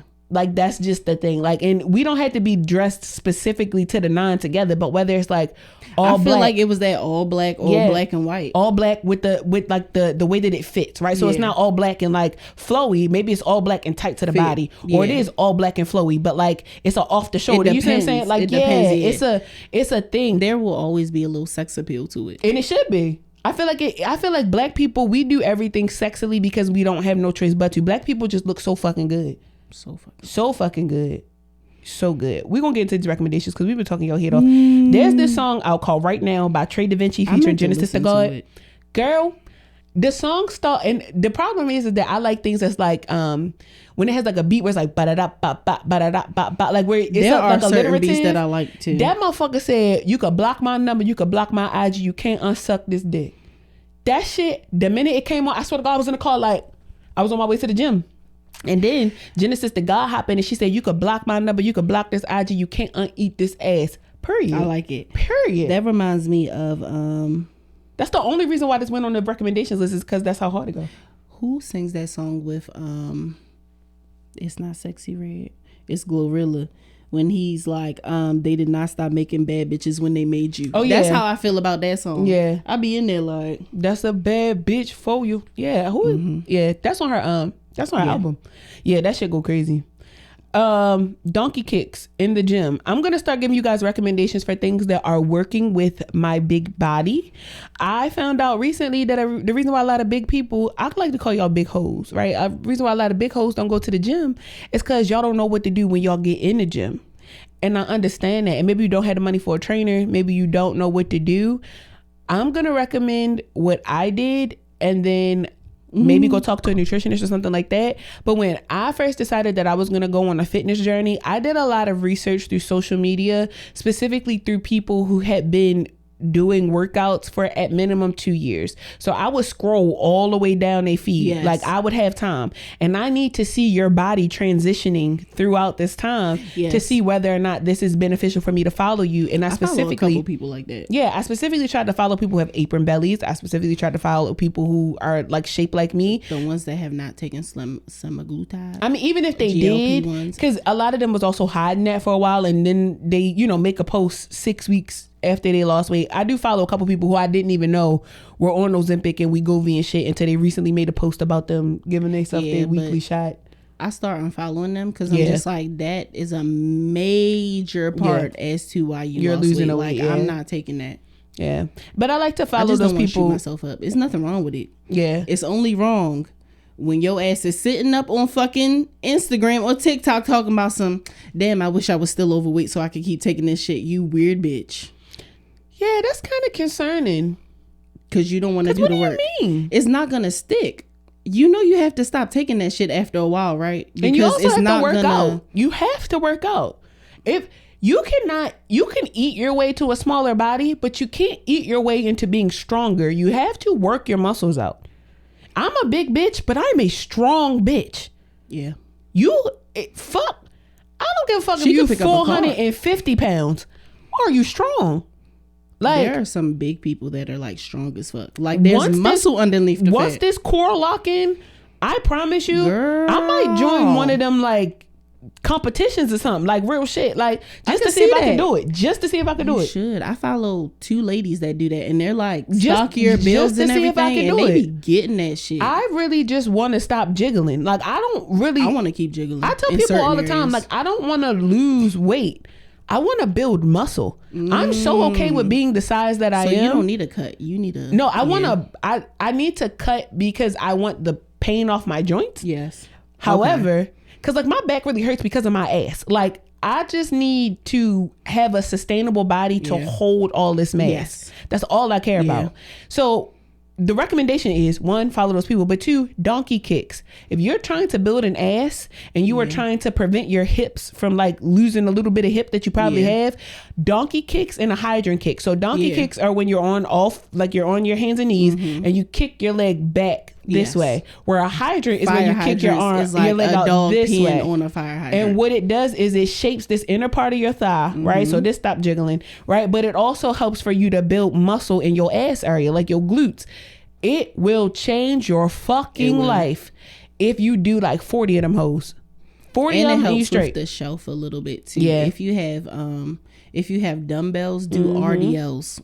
Oh, and that's perfect. You need to hinge at the hips. Yep. Do not be trying to squat with it. You need to just hinge your body. Yeah. I've learned that if you're trying to build, because a lot of people be trying to build booty, and I'm gonna be real with y'all. You have to eat more protein. You can target that area, but it's not guaranteed. Yeah, no. There's no guarantee. Your body is going to recomp how it recomps. You can't control that. You can kind of gear it. If you have a little bit of good genetics, it might form better. Yeah. There are people that was just like, no, I was bad built, and then I got my ass, and I'm just like, okay, cool, I'm gonna follow you. My family had, my mom and my sister specifically have ass, and I'm just like, why don't I have that?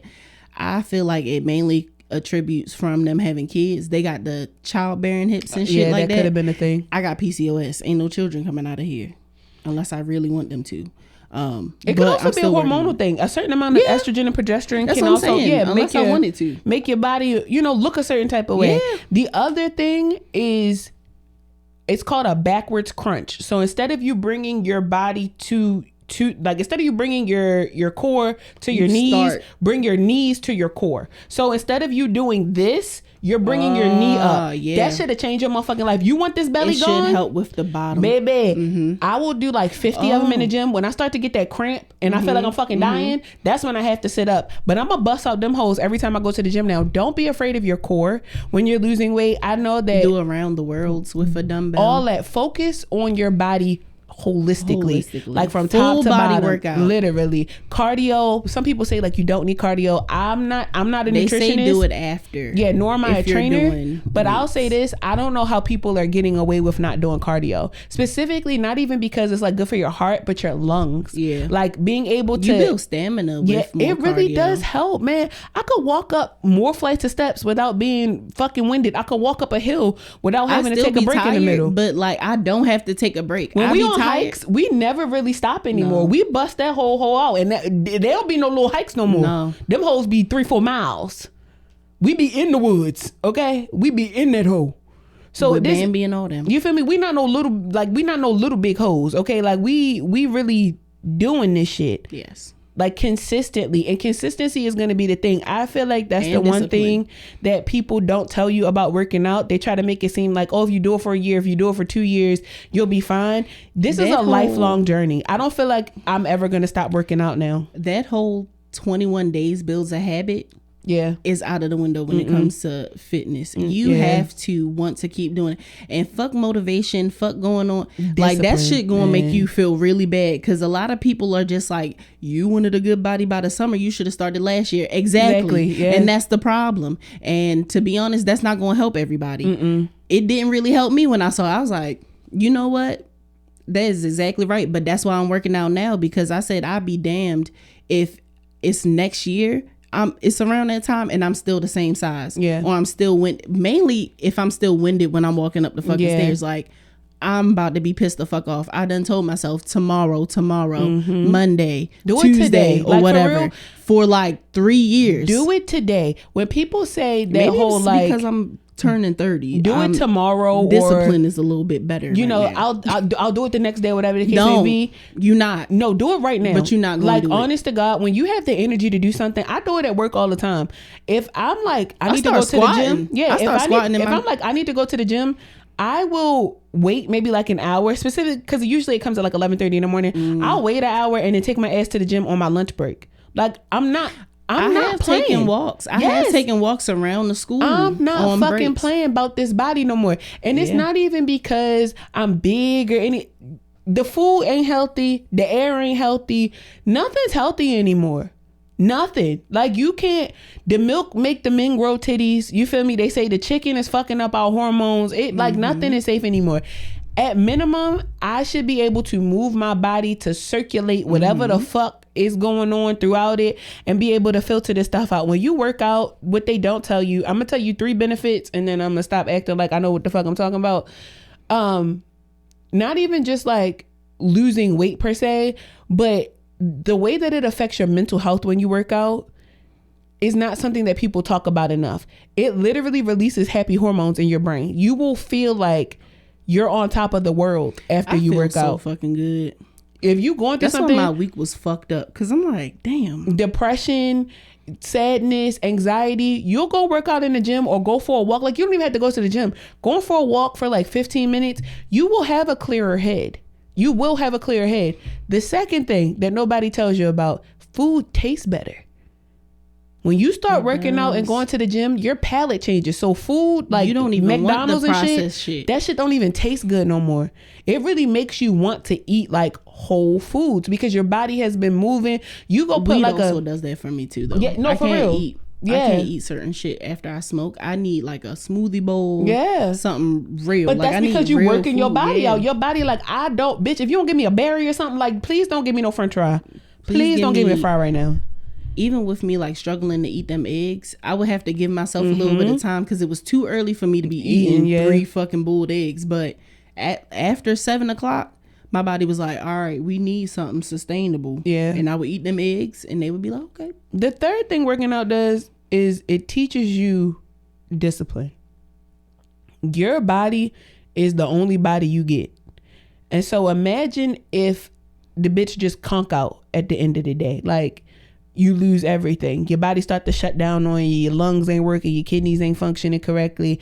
And people will say like, oh, it's because of weight. It's because of weight. There are people who are smaller who go through the same things. And a lot of it is attributed to the fact that people just don't move their body enough. They don't go to yoga. They don't go for walks. They don't go look at because most people hold their phone in their hand or they put it in their pocket. Go to the health app on your phone and see how many steps you've taken today. I bet you haven't even touched like 1,000 steps. I remember one day that shit said I took 700 steps. That shit threw me for a fuck. I ain't moved. What? I ain't done shit all day. I hate when I come from work and it's only 5,000. I'd be like, I should have got my 10,000 in by now.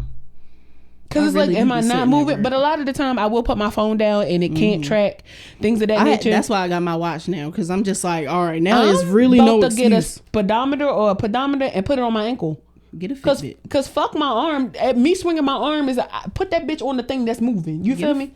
Get a Fitbit. Well, I'm about to get a toe ring and put it on my toe. Like something serious. Like the Oura ring? Yeah, you can get that on your FSA. I can. Mm-hmm. Yeah. I'm not playing. They said that works better for people that aren't big on the I'd hate stuff on my wrist because I got little ass wrists too.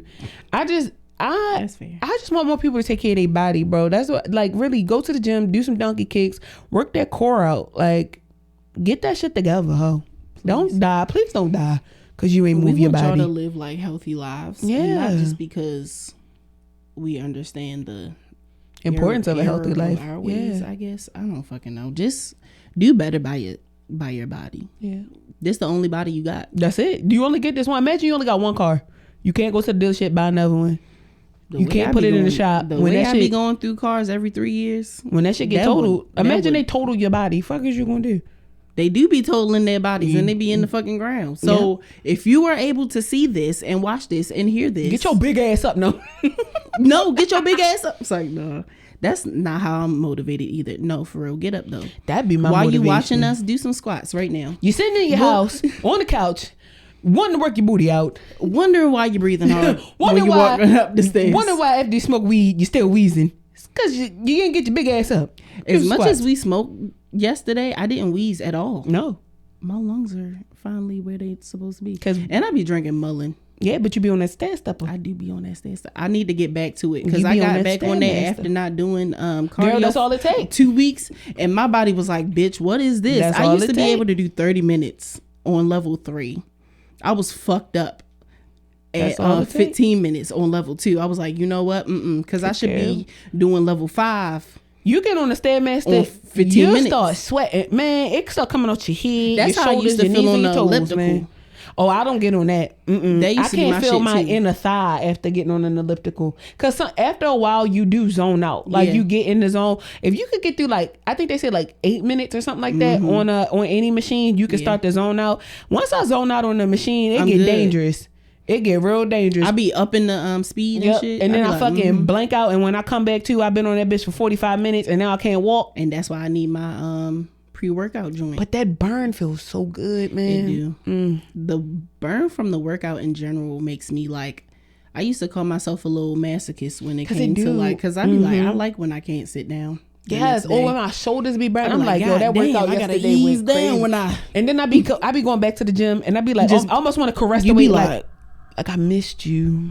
Where you been all day? I be flexing in the mirror. I be like, I know I don't see as much as I. Don't let me hit a mirror. Don't let me walk past the mirror from the side. This shit look like a horse. I have not checked my back out yet, and I know I'm scared. I'm about to. My back do not look like how I want it to look. Every now and then I do check it, but I see a little bit of a little definition. Yeah, and don't discount that too. Those non-scale victories.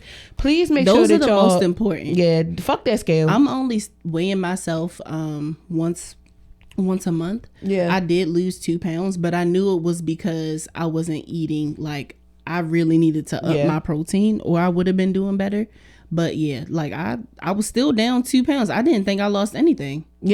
So and if y'all have tips on how to get y'all protein in outside of like eating chicken and shit and drinking protein shakes, can y'all please let us know? Like, I need your most heinous tip on how to get protein in. Like, hide it in my food. You need to do that trend on TikTok. Yes, because I'm gonna post that today. I need to figure out, how the fuck do y'all be getting in? One guy said eat beans and rice all fucking day, this but man that's not gonna he gets in work. 210 grams of protein a day. They do say get your body weight in grams. He gets in 210 grams of protein. I could probably get in 100.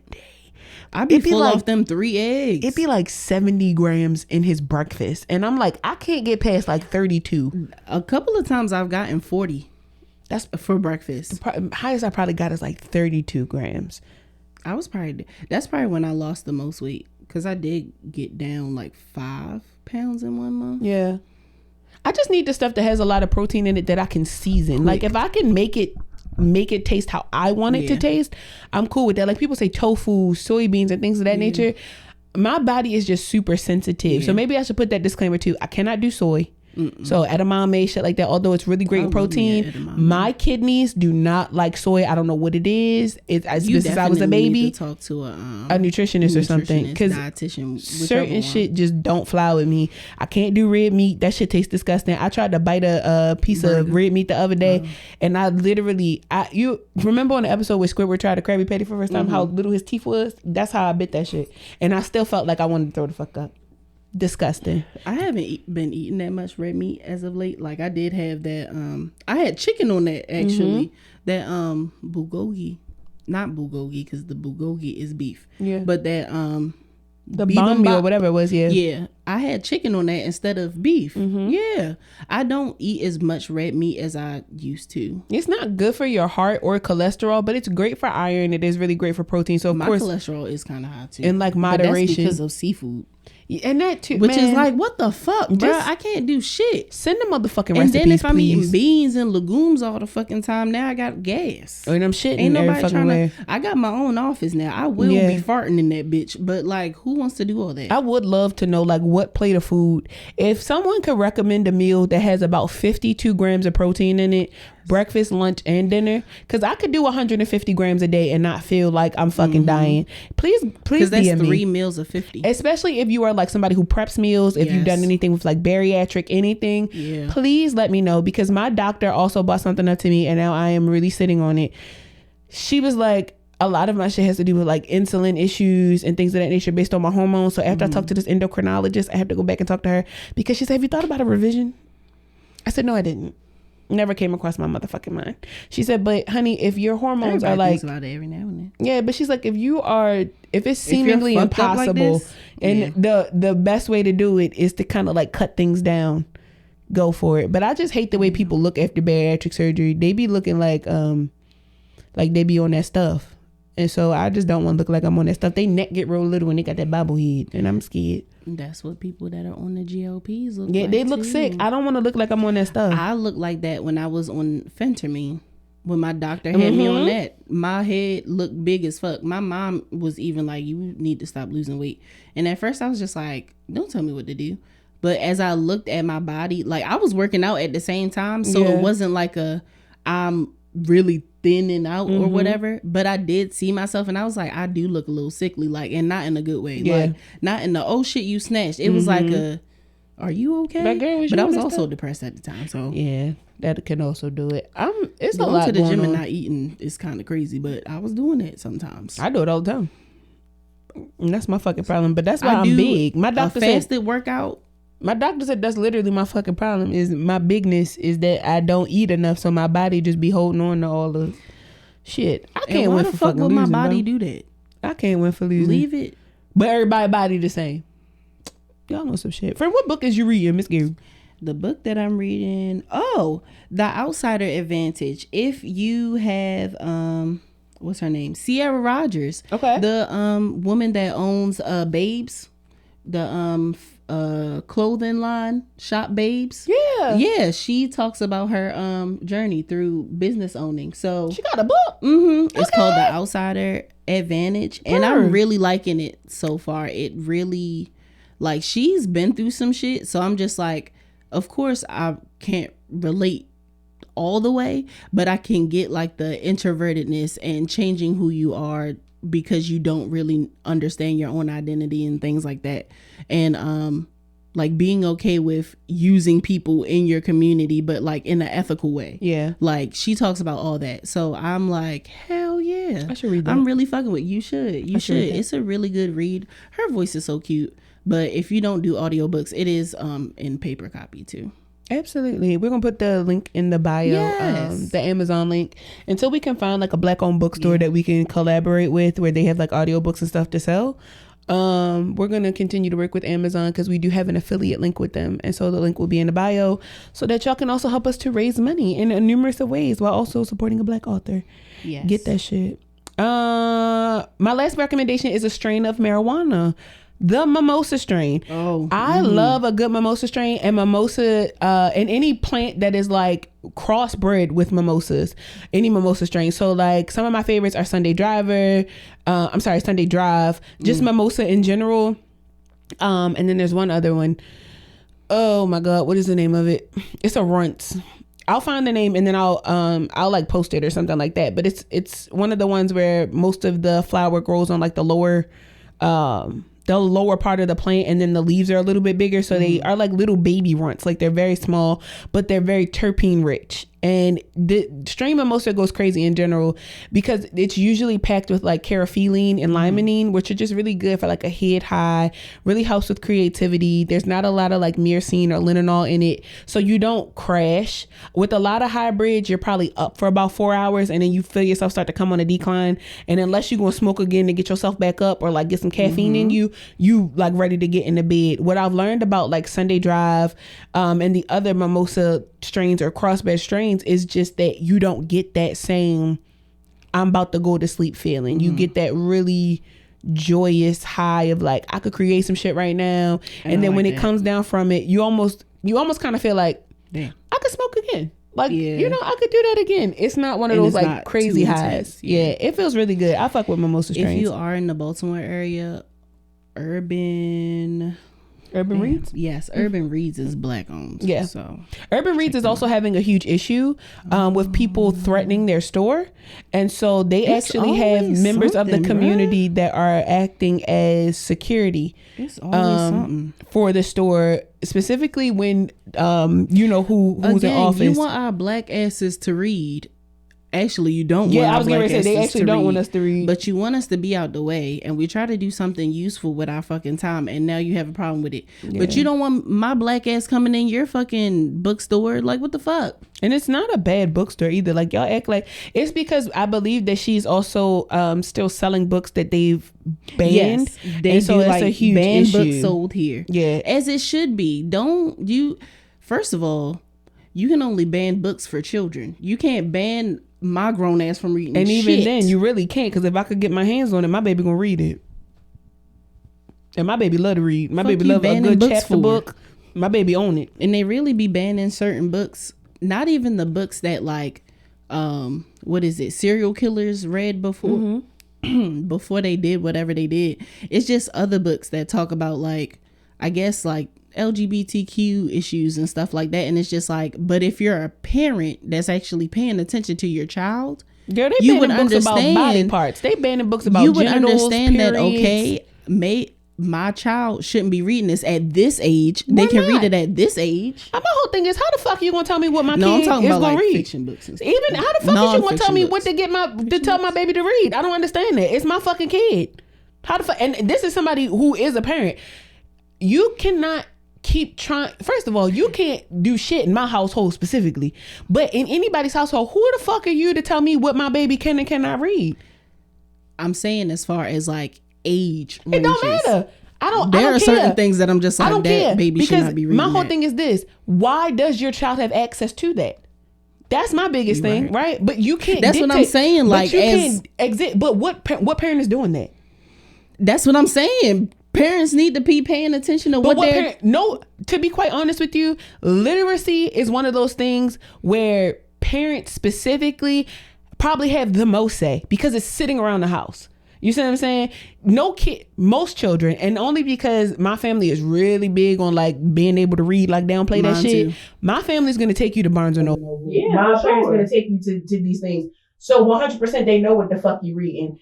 Most kids don't even go to the fucking library. 99% of the population currently does not have a library card. And I really think that that's like the true statistic. It's like, it's a very high 90% where y'all don't have a library card. So like we already losing recipes as is. They not worried. Not only are they not worried about what their kid is reading, the reason why they not worried is because they baby not reading. That's the fucking problem. These kids don't read. They don't. They have very low reading scores. Baltimore has some of the lowest reading scores in the nation. And y'all act like it too. I just want y'all to know. So does very high, wealthy areas too. They don't be making them kids. But they can read the medicine labels and steal that shit out the cabinet. They be botching that them scores up. Snorting the fuck out of it. They snorting them scores. But yes, read with your kid first if you want to be dictating. While you're pregnant, while the baby little, just throughout the week, bedtime stories. Like I was in a reading program because I was kind of behind. But once I got my shit together, because I think I was dyslexic, but ain't nobody say nothing. But anyway, once I got on my P's and Q's, I was excelling. Yeah. Like I was reading on 8th grade level in 4th grade. If your baby can't read, that's just a problem in general. Because why can't your baby read? Because can you read? That's a basic skill. If you can read and your baby can't read, I feel like you really just... That's a basic skill. It's basic. Like, they should be able to read labels. They need to be able to read the sign. Make sure they go to the right store. If they learn how to drive, make sure they're going in the right direction. Make sure they're not eating poison. Because, Windex and blue Kool-Aid maybe don't look that far off. And I don't know what the fuck you got in your fridge. Maybe like keep your Windex cool. You see what I'm saying? Like, I make sure they're not eating the baking soda or whatever in the back of the fridge. Yeah, it's almost like never mind. Because that's a conversation for another day. It's almost like what? Because it's almost like y'all don't want to raise these babies y'all having. Like that's my problem. It's almost like y'all don't want to be parents. I'm as somebody who gets frustrated at their child. I do. I get frustrated with my son often because in this new generation they don't do shit that I used to do. So like. Just certain shit I don't get. He want to be on Fortnite all fucking day long. When the game don't load, he's freaking the fuck out. And I have to remind him that this is just a game. And I have to get him to practice patience. You're going to turn the game off. We're going to turn this iPad off. When we're in the car, if the drive is less than like 2-3 hours, we're not bringing an iPad. We're not bringing a phone.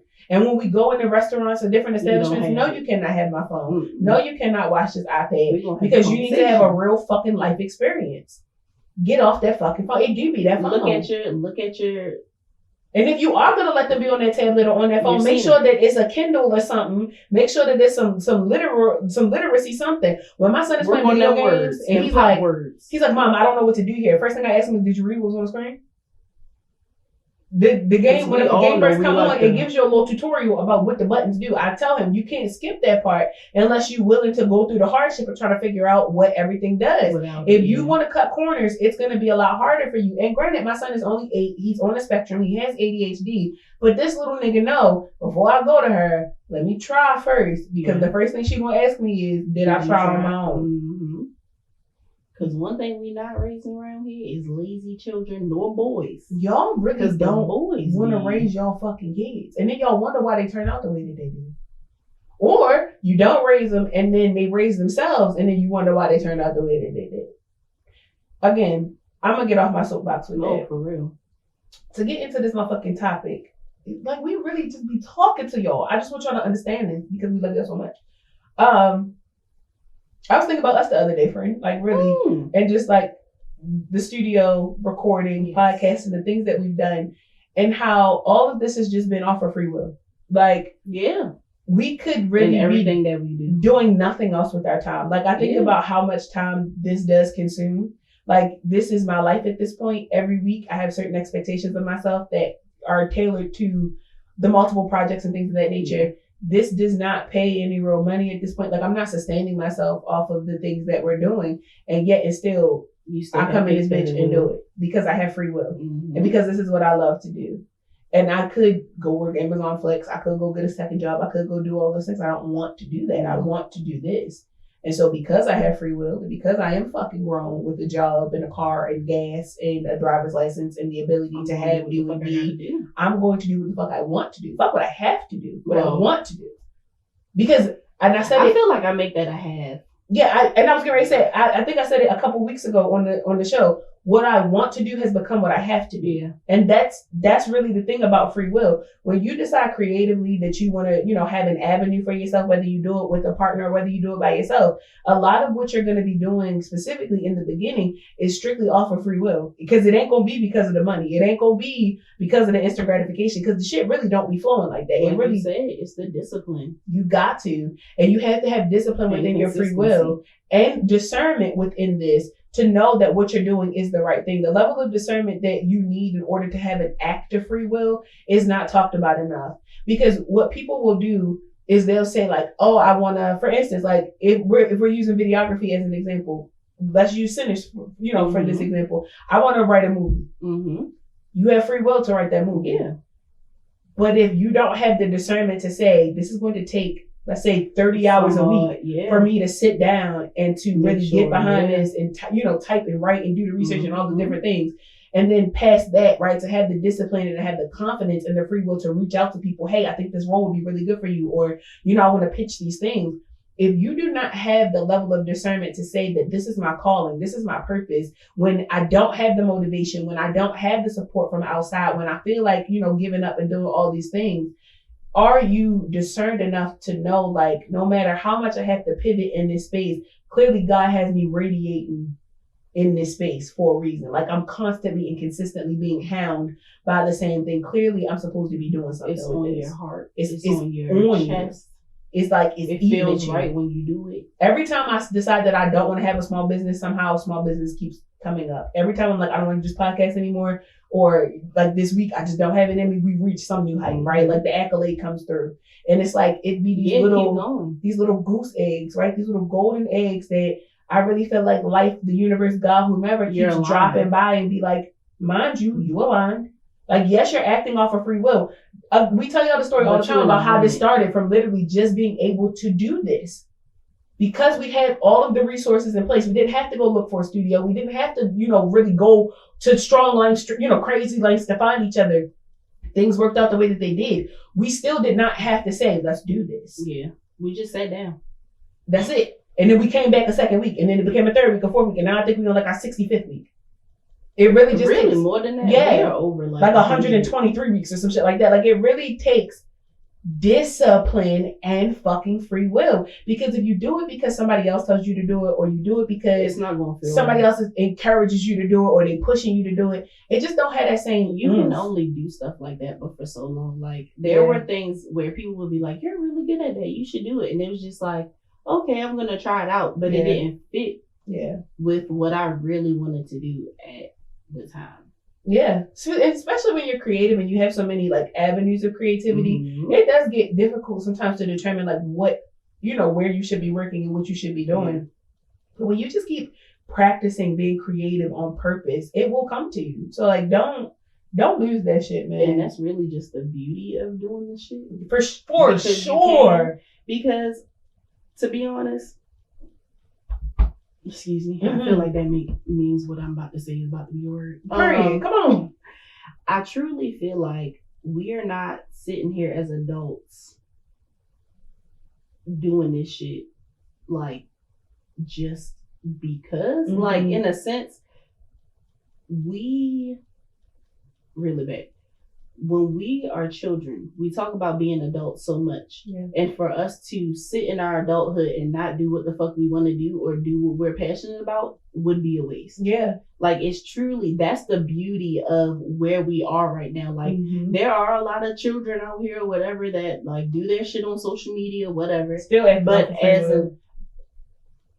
but look at them in their lives. What you can see from their lives and how they are thriving. Yeah. Why are you not doing what you want to do creatively? Why are you not doing what you want to do, period? Like, in general. Why are you not doing what you want to do? Why are you not seeing the world? Why do you get that passport? There are certain things. Why do you get the passport? Again, why do you go to the gym? Food stamps. Yeah, why didn't you go to the gym? You have free fucking will. If you have a decent job, they will pay for that. I love when I see people doing shit and then they like, but I don't want to do this. I'm like, so why don't you just stop? Because I can't. Because who said that? I'm probably one of the worst friends to have. Like, I'm one of the best friends to have, but like, I'm one of the worst friends to have because the first thing I'll always bring up is like, who the fuck is telling you can't? What's my favorite thing to say? What are they going to do? Beat you? What are they going to do? Hit you in the mouth? You have free fucking will. You have full authority over your life. And I think that that's the beautiful thing, to your point, friend, about when people talk about, having that childlike ambition. Yes. When you have to bring that childlike ambition with your free will as an adult, you're unstoppable. You're unstoppable. Yes, you can eat ice cream for dinner because you fucking can. Yes, you can go buy the car off the lot as long as you have the money to do it and it's not going to put you in a hole. if when you were little, you said you wanted a pink Barbie Jeep, and you now have the money and the credit score and the things you need for a pink Barbie Jeep, why can't you drive a pink Barbie Jeep? I don't give a fuck that you're a doctor. Or work towards it. Yeah, why can't you be a doctor with a pink Barbie Jeep? That would make more sense to me. Why can't you be a stay-at-home mom with a multi-million-dollar business? Why can't you? You have free fucking will. Why can't you walk around slinging dick like you would? You have free fucking will. Why not? Regardless of how. It doesn't matter. Why can't you be a crackhead? You have free fucking will. I say it all the time. It doesn't matter what you do in life. If you are not doing it to the best of your ability, you're doing it wrong. You're doing it wrong. Yeah. You have free will. Go be a crackhead. What did you want? What you want? What happened? You want to be a videographer? Go do it. And you be doing it. I do be doing it. Because you got free fucking will and a camera. Mm-hmm. And even if you did, you got that phone. Because I be using it. So why can't we? I'm trying to figure that out. You want to open up a hair salon? Why can't you? You got free fucking will, don't you? Ain't nobody else got no accreditation. At least you wash hair. At least you took the YouTube University tutorial. At least you did the mock test that you took through the Google PDF that you downloaded. Because you're being resourceful, huh? You're being a resourceful hoe, and I'm proud of you, bitch. Because you got free will, you got that education, okay? You got that legacy on you. You got that purpose in your heart. And you got the ability to do act and be. I know somebody right now that owns a whole salon and is I'm going to call it a beautician with no license. And she does that shit through the mud. Well, then she a hairstylist. You know why she did? Okay, yes. Yeah. A hairstylist. And you know why she didn't get that accreditation? She said because they focus more on white hair. And she knows how to do black hair. So come on. And why would she sit up here learning how to do white hair when that's not her target? Because pussy popping ass pretty. And I said, I'm finna go to you to get a retwist one day. Because I'm putting money in her pocket. Because stop playing. People have free fucking will. Like you said, friend, that is the beauty of it all, right? There's a healing in free will. There's so much healing in your ability to be able to say, I'm going to do what I want to do. My family been trying to tell me for so long that I need to do this, or because when I was in school, my professor was telling me that I would be great at this, because my accreditations have all come from this. At any point, if you wake up today tomorrow and want to change your fucking mind, pivot. Why not? Why not? Pivot. I am learning right now in my life, I'm learning the art of having to pivot because I got 11 fucking things going on. And they all run together at the end of the day because everything coexists, right? Like having mentees is a part of just like education in general, right? Being able to manage other people's projects and the things that they have going on, being able to be an active listener. All these things teach me things. I have a 9-to-5 in which I work in finance that teaches me bookkeeping on the back end. I post millions of dollars every fucking day, making sure that ledgers and bank statements and all of these things are equal, making sure that ain't nobody going to fuck to jail today for money laundering, no shit like that. You see what I'm saying? Like this teaches you financial integrity, all the things that I got going on, right? It's the power of the pivot because I don't have to sit in anything long. Even when you're going through something, yo, and shit is hard and you feel like I'm getting my ass whooped. Shit finna be hard. It's not forever. It's really not. It's not. I'm going through some shit right now. I promise you. Give it like a week. I'm gonna be straight. Give it a PMDD episode after that show. I'm saying, literally, as women, I'm not even gonna say black women. As women, you only get one good week. So girl, them other 3 weeks, give yourself some grace. Give yourself grace every fucking day. But on that, specifically on them weeks where you in a luteal phase, a follicular phase, and a ovulation phase, before you get to, or a menstruation phase, ovulation phase is the best. The ovulation phase is the best. That luteal phase, that follicular phase, and that motherfucking menstrual phase, bro, give yourself some grace, bitch. Your body is literally releasing eggs and shit that's getting ready to drop out your coochie hole, ho. Like, that's a lie. Your body's trying to get you pregnant, man. And because you won't give it a baby, it's catching an attitude with you. Insane. Fighting against you. Like, you're not the one keeping it alive. Give yourself some fucking grace, baby. Like, really, give yourself some grace. It ain't that deep.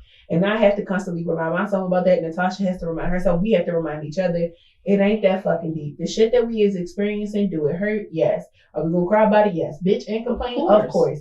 But I think that that's the joy of not even just the show being called Jaded and Evolving, but the fact is though, like, this is really how we live in. We've been through so much shit so many different times that we really are tired of it. But that's the whole point of this, is to learn the lesson now and to be able to grow and to evolve into a beautiful individual holistically, right? I'm gonna always say some shit with me. I'm gonna always be the bitch that like to smoke weed, cuss, drink a little bit, pop a pussy on the dance floor, you feel me, shake a little ass, eat some chicken wings. I ain't perfect.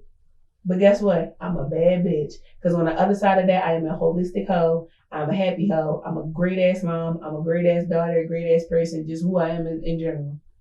So like, great friend. I got free. Thank you. I got free will to do everything that I want to do. And if you new here, that was the purpose of this whole podcast, is to show you that life is not all sunshine and rainbows, and that's fine. Sometimes you're gonna have to cut somebody out. Yeah. Sometimes you're gonna have to really just give it to a motherfucker. Yeah, real shit. Sometimes you got to give it to them straight. Sometimes they're not gonna expect that. A lot of the time, they're not gonna expect you to speak. Most of the time, yeah. If you are not that person, when you are evolving, you are gonna have jaded moments where you're just like, that didn't feel right, and I'm tired. But they understood when you popped off on that nigga, when you crashed out, because they didn't understand what you were saying to begin with, and you finally had to crash out on somebody because you tried over and over again to be peaceful about it. But they got it that time. That's the jaded side. And it's so okay to be jaded. Like, people have such a negative connotation about women, or specifically women feeling a certain type of way about things. Oh, it really shouldn't be that deep of a deal. But it is. You try to bleed out your pussy once a month and see how the fuck you feel. If I wanted to be that deep, it's going to be that fucking deep. Just like everybody else talk about shit and it can be that deep to them, it's going to be that fucking deep to me. And I said what the fuck I said. I don't understand. How about that on pussy popping ass period? Can both destiny and free will exist at the same time? I think we were just really getting to the nitty gritty of that, but it is possible because we don't know our destiny. It's not written in stone, but there's no way in hell that you don't see a pattern in your day to day. Yeah, that be my thing. Even when you're practicing free will, you're practicing things in a pattern. Things that are a pattern for me: meditation, reading my Bible, raising my child, going to work. There are habits, right? Going to the gym, working out, washing my ass, washing my hair. These are things that I don't have to do. That's why I was late, because I had to make sure that I wash my ass. But you see what I'm saying? Like, I appreciate that, because at the end of the day, right, you don't have to wash your booty. But why not? But why not wash that ass? If you have access to a shower. If your destiny is to be a better version of yourself, right? In any meaning of that word. The only destiny that you got is just to be better than who you were yesterday. Get that hygiene in order, get that mental health in order, get all this. You might never have a hobby. You might never pick nothing else up. You might be a regular 9-to-5 worker on the regular, but are you satisfied with what you do? Are you happy? Do you get to take your 2 vacations every year like you want to? Do you meet that person that you say that you wanted to fall in love with? Some people have a very standard, by the book destiny. I know some of them, yeah. Well, I have met some of them. And it's because they don't want to practice free will. And that's okay. And that's so okay. You just miss out on the fun moments, in my opinion. Those things that make your heart twinge and you ignoring it. When you full of 70 regret, years old, with the woulda, coulda, shoulda, looking back and you're just like, damn, I really didn't. Why? There are so many older women, older men that are just like, I really wish I would have. And then there are people that are in their mid-30s talking about the moment you are in right now, be in it. Yeah. Be happy with where you are, because every year that you get older, you don't get that shit back. You can't go back in time. Ain't none of that. And even if I could, I might say something to my 18-year-old self, but even then it's just like, but I don't know how that whole feeling today. She may not even believe what the fuck I'm saying. I could come back and be like, girl, I am your 31-year-old self from the future. Don't do this, don't do that, don't do this. And she might go harder to do the opposite. The bitch might be like, if the bitch know anything like I know now about possibly having ADHD, the bitch is definitely going to be defiant. She's going to do the total opposite. Somebody just tell me what the fuck to do. And now I'm going to do what the fuck I want to do. And again, that's another part of that free will, where people are saying like, hey, I think that you'd be great for this. I think that you'd be great for that. And you just defy all odds. And you're like, I ain't doing none of that shit. Not even what you want to do. You just don't do anything in general. People have practiced the free will of being a lazy fucking bum as well. Don't let that be you either. People die with regrets.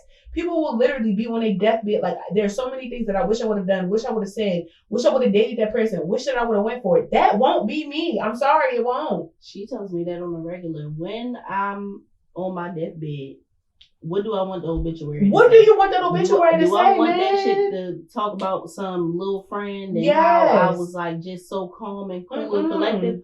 Or do I want that shit to be like, this bitch knew how to play bass guitar and she was a videographer and she worked on films and such and this, that, and the third, and she had a podcast and blah blah blah blah, like, and she traveled the world like today or tomorrow. My obituary finna go crazy, man. My obituary, the photos alone, I'ma eat the fuck down. You feel me?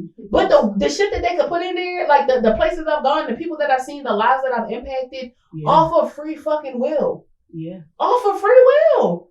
My family will tell you, Christian, do what the fuck she want to do. I don't listen. I don't.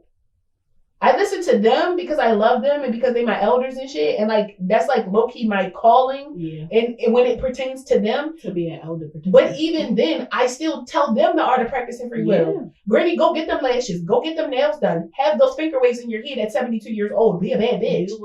Do what makes you happy. I tell my aunt all the time, my aunt, like, you feel me? I wish I would go on more vacations. I wish I would do this, Michelle. Do that shit. Do it. Do it. Do what the fuck you want to do. I'm planning 5 vacations right now. Yeah. And do all that shit, man. Don't let life pass you by because you decide that I don't have the free will to do that. That's somebody trying to train you. That is somebody trying to convince you and program you that you don't have the opportunity to do anything. I'm going to bring it full circle and then I'm going to get off of it. Ryan Coogler did not have to do what he did.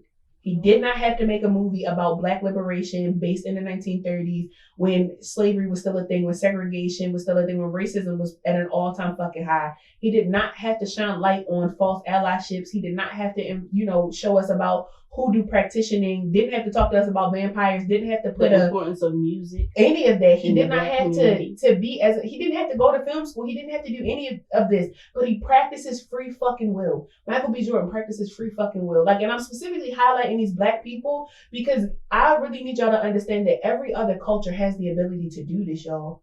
They don't have this. Asian children, yeah, they go through it too. Indians go through it too, where they say like, oh no, you have to do this and you have to do that. But when they start defying the odds and start going against the grain, they are successful. I follow one on my other page. He was in school for accounting or something like that. And he's just like, I graduated with this degree, but I'm doing film now. Yeah, I'm doing video now. One of the cannabis creators, she's Asian, defied the odds and went against the grain, and now she paid all her family bills. Her family, her Obachan, her mom, her dad. She went to college. She has a 6-year degree. She has a master's degree, and she does not use it at all. She does all cannabis related content, and she's making buku bread. I feel like that shit is a backup for real. You feel me? Because she went against the grain. She did something else. Please do not ever allow anybody to tell you what the fuck you going to do and what the fuck you not going to do when it comes to your power and your purpose. Don't let nobody do that shit to you, yo. Don't let nobody knock you off your rocker, tell you that you can't. Ryan Coogler got one of the heaviest motherfucking California accents I've ever heard in my motherfucking life. And that nigga that nigga has claimed his intellectual property on a movie that's going to do over $100 million in a weekend in 25 years. In 25 years, he will be able to sit down and say, this is my masterpiece that grows this amount of money off of pure fucking free will. And when I'm 55, I'm going to watch that motherfucker. I'm going to watch it. I'm going to buy it on DVD. I'm going to make sure I have it on DVD. When Sinners, the 25th anniversary come up, we're going to go see that shit in theaters. When Jada and the Ball hit its 5th year, we're going to be celebrating. When it hits its 3rd, we do all this shit off of free will, yo. We do everything. We made a merch line off of free will. Got this podcast off of free will. And it's not just us. Lauren Lionel did it off of free will. Each do it off of free will. Marquise do it off of free fucking will. Fucking Chris Cavallari does it off of free will. Decisions do it off of free fucking will. Fucking Charlamagne the God, as irky as he is, that nigga do everything off of free fucking will. That's all he ever fucking do. I don't think that he know anything else. Lil Russell, the king of free fucking will. If you want to see a motherfucker who doing it out the mud for no fucking reason other than he can, go follow Lil Russell. If you've never heard about Lil Russell, I ain't even going to tell you nothing about him. I want you to go follow LARUSSEL or ELL. Please go follow Lil Russell. I'm going to put a link down below. And if you think that he's a corny nigga, if you think that you're not looking at that shit right, because you mad at the wrong fucking person. That nigga is doing everything off of free will, and I promise you, that is one of the most prominent, most fucking encouraging people in this fucking world. If you ever is feeling down on yourself, please just go watch the videos from and listen to his first song. Yes, all of it. Around in the man, go man. Stop playing with me. I will beat all y'all the fuck up. We could square the fuck up today or tomorrow if I find out that y'all out here doing shit off the basis of somebody else instead of doing it for your fucking self. We need a word. And y'all know I like to fight. Y'all know I like to fight. And y'all know I like to cuss people out for free. I will cuss you out for free 99. If you have some real ass shit that you really trying to get off, go over to Shesoteric Media and tell us. We not trying to steal your idea. We really just trying to be like, what you working on? Where can we help you? We're actually gonna start giving away free ideas every Wednesday on the platform. So not even just on Shesoteric, like when you pay for it. If you go over to the Instagram, every Wednesday we're just gonna start posting just topics, like random shit that you can take. It's a whole event. It has themes. It has all of that shit. Just slide through it on the carousel. It's gonna come out literally when this episode drops on that same day. Go follow Shesoteric Media and just look. It's going to be like 3 or 4 different events that are so fucking random that you literally, the slide says, feel free to use these ideas. Because not every idea you have, you're going to do anything with. So why the fuck would I waste the idea when it's a black creative out here who literally just needs the platform? They just need the premise and they can rock with it. Take that shit and go. I don't think you dick eating. She don't think you dick eating. This is the whole reason why we created this shit. And we're going to keep talking about it until y'all catch the fuck on. I actually kind of hate the word dick eating for real because y'all don't be using it right. Yeah, because if you really going to eat that dick up. That's not what I meant. Oh. My bad. You just be hyping somebody up and somebody be like, oh, you dick eating because I like what they're doing. And your mother eat butt. How about that? How about that? Why is it a problem that I'm going to tell somebody the day is amazing? And what if I want to tell them every day? Until they tell me to stop telling them, I'm going to repost them all the fucking time. I'm going to start doing it. All the time. I go on random people's pages. That, I don't give a fuck. What's wrong with you? I love to go to people's pages when they're slow and I tell them keep doing it. Because somebody's trying to discourage them. Look at 50 Tyson. You know him because he 50 Tyson. Free will. And now he rapping on fucking TikTok. And I dated this. And it's something about you. But that shit go ham. You know exactly what we talking about. So y'all better stop fucking playing. Y'all gonna be the whole reason why you miss out on life because you being a bitch ass nigga and this ain't practice free will. And if those are bad examples, okay. Shout out to giving shout outs to certain people. The that white, was it a guy or a woman? Shoes. I like these shoes. Oh yeah, that shit too. Yeah, basic shit. Just do the shit. God damn it. Why not? Smack a girl. Send your that baby. Let me smack a girl. You know that one too. Because why not? A lot of viral moments. Just let it be that. What's her name? I'm literally it's skipping Mona. One arm on neck, one hand on frontal. Your frontal off. That's free will. Comedians have free fucking will. Stop fucking playing with me. Okay? Just stop fucking playing with me. Cause y'all gonna piss me off. I want to see if this summer alone, if I don't see more black people acting in free will, I'm going to start coming back and I'm going to start mentioning you directly on the pod and cussing you out publicly. And we're going to make it into a clip. And if I find out, because the streets be talking, that you have a talent, that you are creative, and you are not acting on it by pure free fucking will, guess what's coming to your fucking doorstep? You just reminded me that I need to send this shit to somebody. You sure did. Or did I send it to them? Stop fucking playing with me, y'all. I love y'all. I sent it to them already. Don't even worry about it. Perfect. I ain't too gung ho on cussing y'all out no more. This fucking there was a lot of affirmations in this. Oh, don't yeah, even for sure. worry about us saying anything at the end. No, go see Sinners. Go support Ryan Coogler. Support Shesoteric Media. Support Jada Involvement. Support your favorite black indie podcast. Support your favorite black creatives. Creativity does cost, so just pay the motherfucking invoice. Black business right now, since you're not going to Target, there are black businesses that have. Take that Target budget and put that shit where it belongs, in a black person's pocket. Bye.